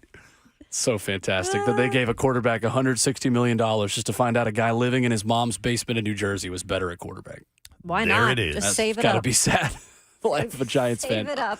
But the other team in New York beating the Houston Texans over the weekend, D'Amico Ryan's mentioning that Davis Mills would get the start if C.J. Stroud is still in concussion protocol. Rhett, the Texans are the walking wounded as they head to Nashville this weekend. They are. As I read Aaron Wilson's report at, I think it was Houston.com. Anyway, I used to write for the Houston Chronicle. So Tavier Thomas, the cornerback and special teamer, he's got a hammy. He reports he's going to be out multiple weeks. Blake Cashman, their leading tackler, linebacker, reports he's going to be out at least this week with a hamstring.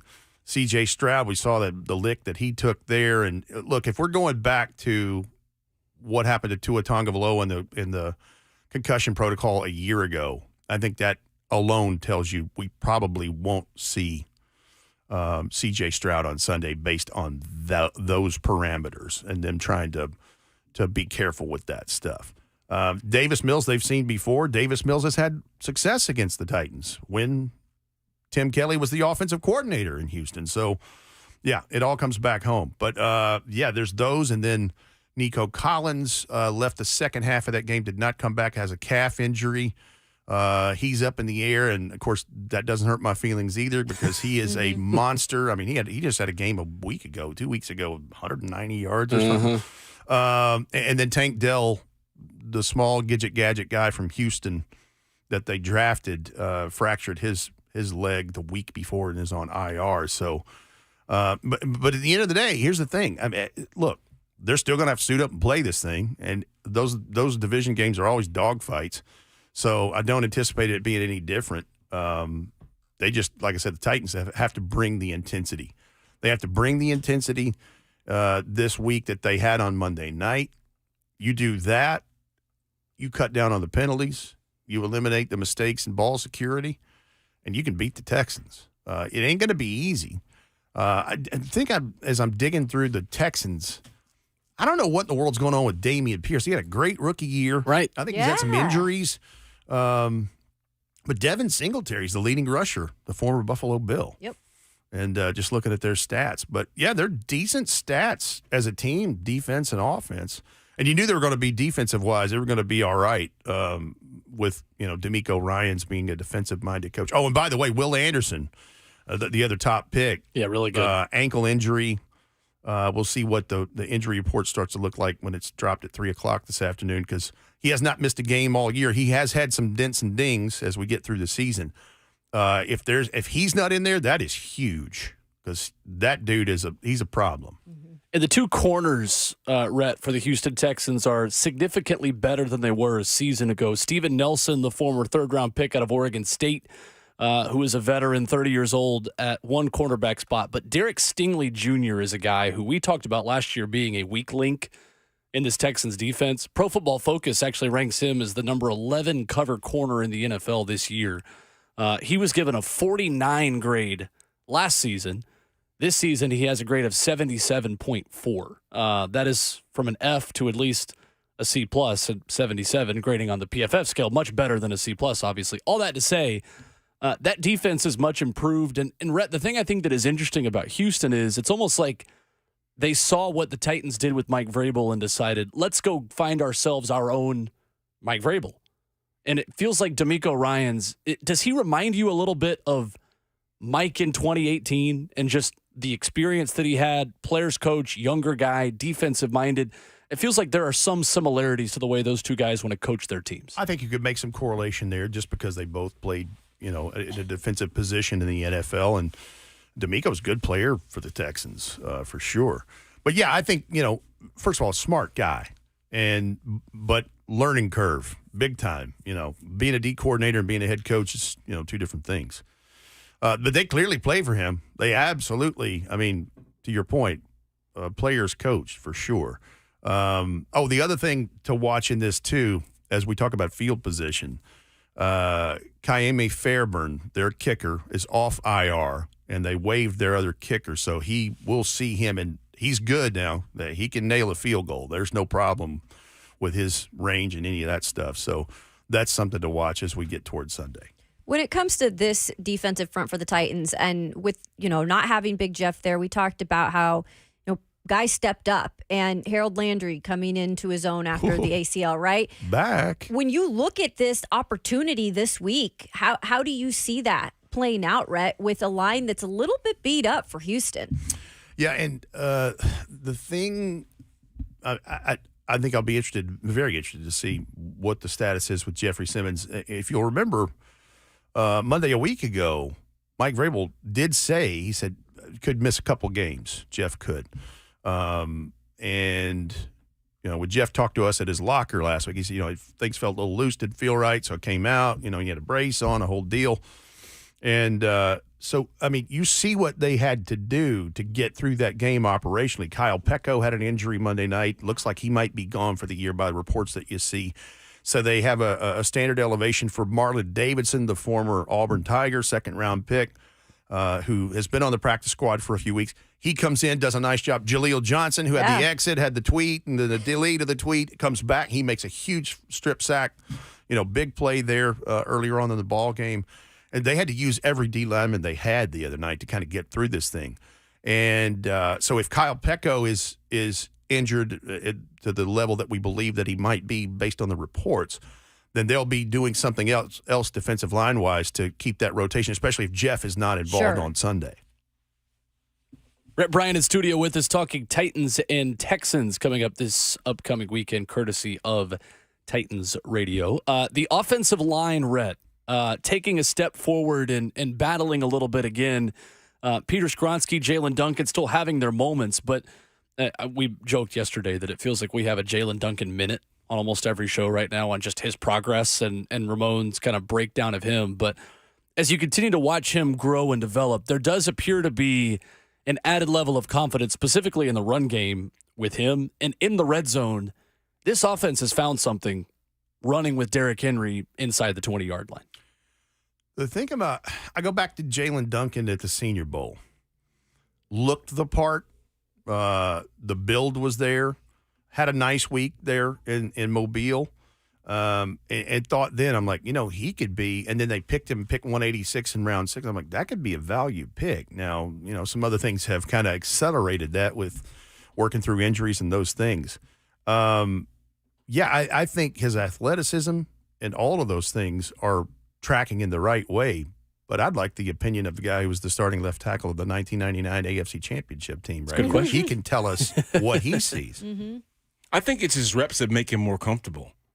And confidence will grow not only in him having those wins, like when we saw him flatten Bradley Chubb, just land on him, just obviously getting a good block. Those are the things you can build on. And I think ultimately, the longer that he has to work with Peter Skoronski, the longer that unit stays intact as it is without the changes that we talked about earlier in the program, right, Kayla? Mm-hmm. Without mixing and muxing up that offensive line, that allows him to play with more cohesion. And I think that time will develop him into something, because you're right. He does have the minerals, the DNA to play the spot. And, Brad, that's such an important part of this. It was 3 straight games. It's the same 5 that have been out there. Speak to me on the importance of that synergy, because that I'd argue at any time, any team, that the offensive line is probably the closest knit group of any in the football team based on position, because you guys eat together, you train together, you have dinners together, all of those things, and you have to kind of the synergy has to be there. Yeah, you know that trust test that they have where you close your eyes and you fall back into the arms of somebody? See, that's offensive line play. I have to trust that you understand exactly what we're looking at, and we schematically know how to deal with the situations that defenses throw at us. And the more time that we have to play with one another, then those situations become fewer and far between liabilities. You see what I'm saying? So when Jalen and Peter Skoronski are looking at a wide 9 and, somebody that might be in a 4-eye or something like that, they already see that this isn't going to be a stunt that we have to worry about because of the positioning of the end. But when that defensive end tightens down, now we don't necessarily have to talk and communicate with each other about what it is, because we've seen this look over and over again to where we just react. And that's the difference between rookies and veterans, first-year guys and people that have been in this situation for a long time, is the fact that they recognize those situations and don't have any sort of anxiety about what they're about to do with that, because they've seen it before. Know what to do so you can play smart and fast. Reacting to what you see versus thinking, because thinking is what gets you into trouble. Now, I know that sounds crazy. Of course you got to have thoughts, right? But no. You got to think about it. But the question I would have for you is their ability to turn the page. Will eloquently label this segment of talking to you, turning the page to the Texans. Mm-hmm. The afterglow of a Monday night win on national television. Putting that to the rear view and facing a backup quarterback, which has been a conundrum for this team on a number of occasions, right? And Davis Mills, like you said, in my opinion, I thought the Texans weren't going to even draft a quarterback because they felt so confidently about Davis Mills. But here's a guy that's looking for his opportunity, filling in for C.J. Stroud and helping them position themselves just a game behind the Jaguars in the division. I just wonder if there's going to be a lack of focus on who their opponent is this upcoming weekend. Yeah, and that certainly can come into play. It absolutely can. Here's the thing, is the overriding factor in that, though, is Mike Vrabel. Right. Mike Vrabel has such a very excellent skill set of making sure that things are charted in the right direction. For example, prime example, that game, Will Levis throws 4 touchdowns against the Falcons at Nissan Stadium. And much was made about that video made of the embrace or lack thereof going into the locker room. That was a teachable moment for Will, going, hey, man, that was good. Remember how this feels, but we got a game in 4 days in Pittsburgh. So enjoy this for a little bit. And he told them in the locker room, you got till 4 o'clock, and then we got a short week. We got to go. And that's the thing that will, I think, have them ready to take on the Texans on Sunday. If you set the tone like that, I guarantee you that's what the business is in that building today. And that's why we saw Will Levis giving kids toys at JCPenney. I know. I saw that yesterday. That was cool. Because he's getting back to business, putting the euphoria of all the odds being stacked against them that they would do what they did, and getting back to business and focusing on, the things that they do during the week. Let me follow up with something you said about the synergy of the offensive line and how important that is. A prime example this year, before Chris Hubbard got hurt on that right side with Daniel Brunskill, that was working well. Those two were playing off of one another's skill sets, and that right side, and this is no knock to Dylan Radins, but Dylan's had a rough time, and there's no question. You can look at the stat sheet and see he's had a rough time. That's what we're talking about. It's why it is so important to keep what you can keep in the same personnel. We're all creatures of habit at the end of the day. I'm not an offensive line, never was. You played it. You did it at a high level for a long time. We're creatures of habit. And if things are comfortable to us in a habitual way, it's like you said, you've seen that look. Okay, we know what to do. You got it? I got it. Good, let's go. Yeah. Rhett, when you look at this offense in 2-minute drives under Will Levis, they have been much more efficient, and Will Levis looks much more confident when the tempo is turned up a little bit and there's a clear objective of you've got 90 seconds for 3 points. And obviously 2 touchdown drives within the final 3 minutes goes without saying what they did on Monday. 6 plays, 69 yards in the first half, 9 plays, 75 yards for a touchdown, then 4 plays, 64 yards in 26 seconds for a touchdown, the Derrick Henry touchdown that won the Titans the game ultimately. Could we see a scenario where the Titans try to simulate a 2-minute kind of tempo offense more with Will Levis for the rest of this season, but even just moving forward? The guy looks so confident and efficient within that style of play. I don't know that they'll completely flip to that, but to some issues with protection. Now, they only allowed 1 sack Monday night. Right. But now he is getting rid of the ball quickly. That's going to be the key to him staying upright in this, because they've had their issues.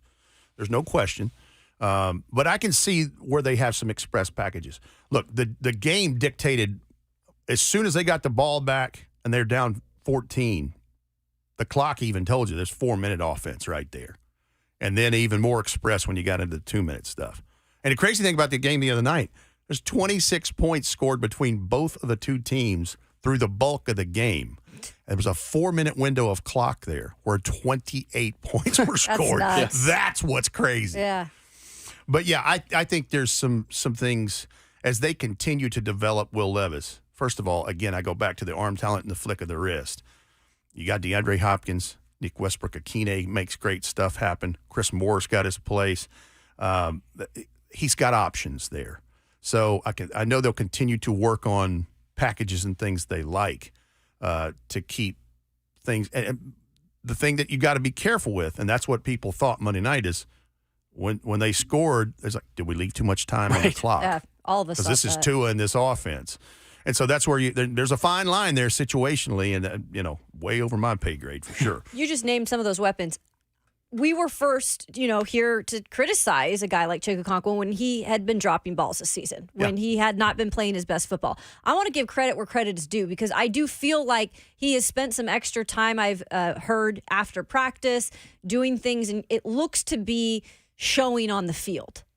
It is. 5 for 46, 9.2 a catch. That's almost a first down every catch he had the other night. And that's 5 for 46 on 6 targets. So that tells you, he's put in work on the jugs machine, and absolutely.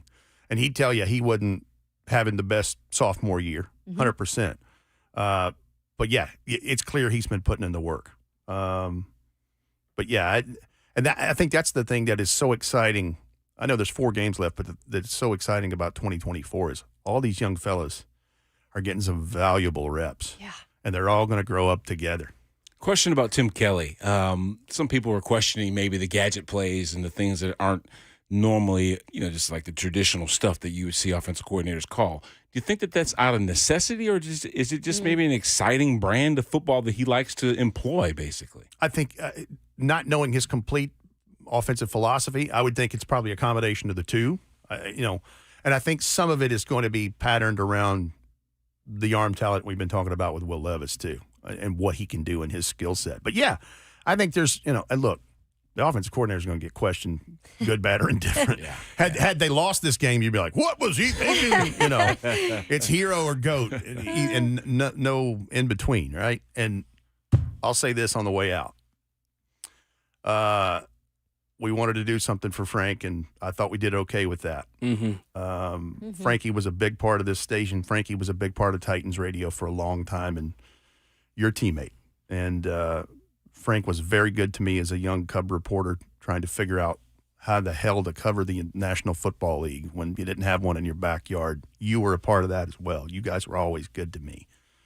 And I think he was happy Monday night. And I look at Tajay Spears here, 6 catches for 89 yards. There it is. Dang. Okay, Rhett, that's pretty cool. That's my mic drop. Wow. Great stuff. Rhett Bryan, Titans Radio with us Wednesdays. Rhett, thank you. Appreciate it. Thank y'all. Thanks, Rhett. Coming up, we'll wrap up the show with midweek motivation courtesy of our good friend Inky Johnson after this.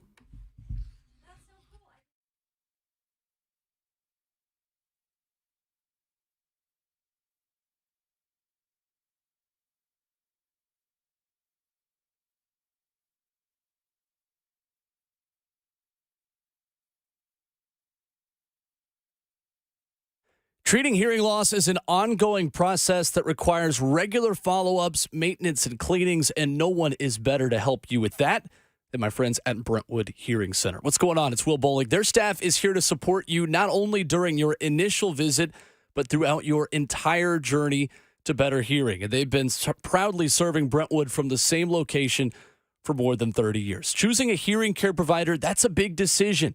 The new technology, the gadgets that you've got that connect wirelessly to your phone, to your tablet, to your television, where you can always watch TV with surround sound in your head. Maybe you've got that family member coming up, holiday season.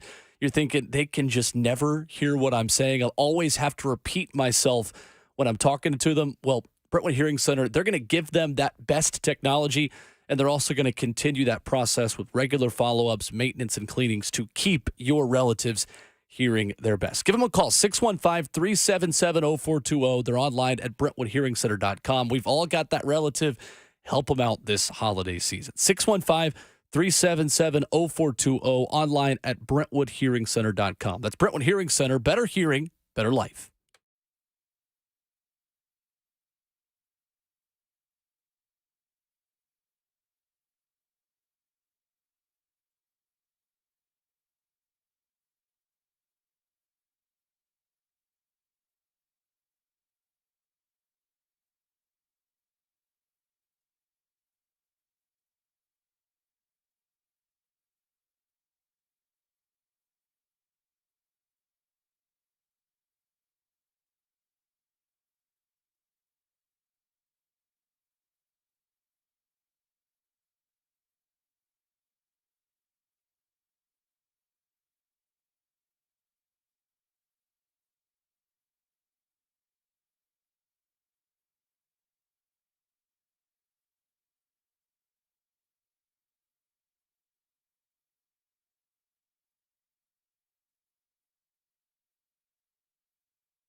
RKW is brewed by 8th and Roast on 104.5 The Zone as we wrap up the show. Final call for phone calls at 615-737-1045. We've got an SEC football schedule release special coming up tonight.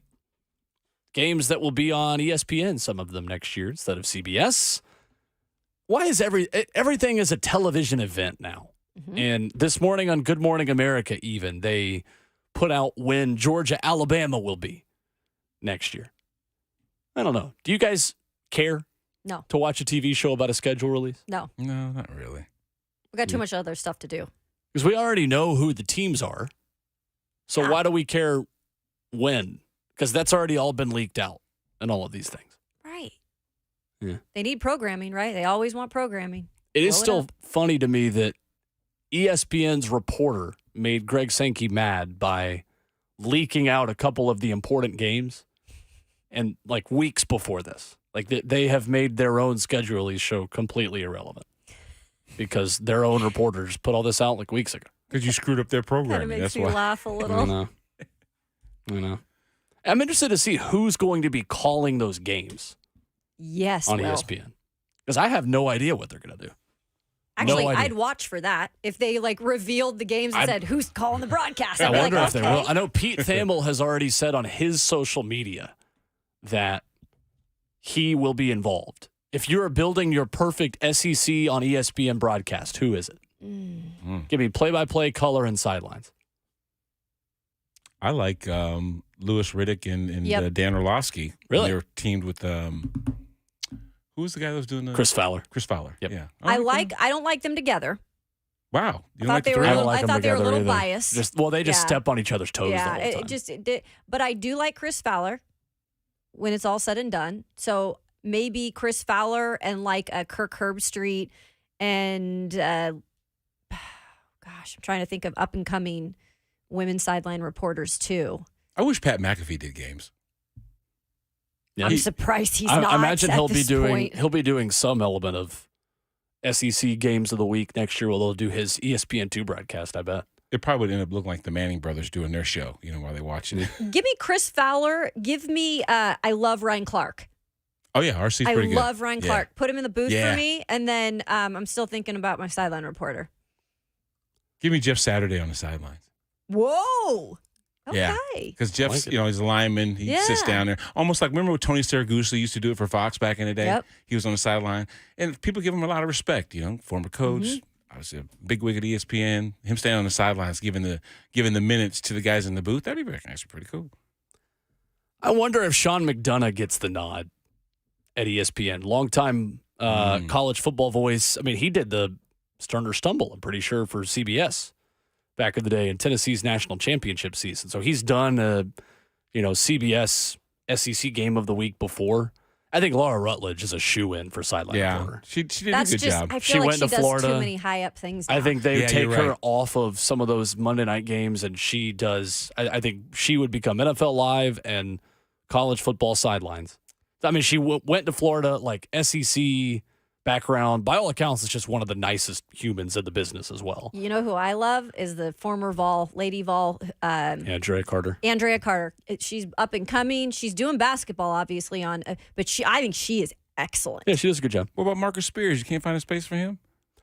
Yeah, Maybe I mean, they'll do four. that's Big another Ragu? guy that they could throw in there. I think it's, I mean, if I'm building, so I'll give you my perfect SEC booth and then the one that I think they'll do. I would go Sean McDonough, Peyton Manning, Laura Rutledge would be my perfect SEC booth. I'm going to say Sean McDonough or Tom Hart because I think Tom Hart gets the SEC. Former voice of the Tennessee Smokies, so I'm biased. But Tom Hart is an SEC guy who I think does as good a job as anybody in college sports, but he also understands the stories and the relevance and pageantry of SEC football. I wonder, I think Sean McDonough will be the guy if I had to guess, but I would go Tom Hart and one of the Mannings. Didn't Sean McDonough do Monday Night Football? Yes, briefly. Mm-hmm. That quick little snippet, right? My guess is they don't take Fowler and Herbstreit off of Yeah. just the game of the week, period. But I could be wrong. Mm-hmm. So that's the announcement I'm more interested in. Me too. Let's do a show about that. Yeah, right. I'll watch it. Wrapping up the show with midweek motivation, courtesy of our very good friend Inky Johnson, who joins us right now. What's up, Inky? How are you, man? What's going on, guys? Doing great. How are you all? We are good. Man, first and foremost, I want to say, as always, it's an honor and a privilege. I want to start us off with a few quotes. The first one reads, "Habits are the compound interest of self-improvement." The second one reads, "Goals are about the results you want to achieve. Systems are about the processes that lead to the results that you want to achieve." You know, man, I was thinking a lot as we come down to the end of this year, man, and get ready to gear up for 2024. Somebody asked me a question that pertained to the Georgia-Alabama game, you know, and both teams are great, you know, great talent, great coaching, you know, both teams over the season has gotten better. And they were like, "Man, what do you think it boiled down to?" I'm like, "Man, it's a lot of variables throughout the game." I said, but, you know, more than anything, one word came to mind: moment, right? Like being in the moment. Who's better in the moment?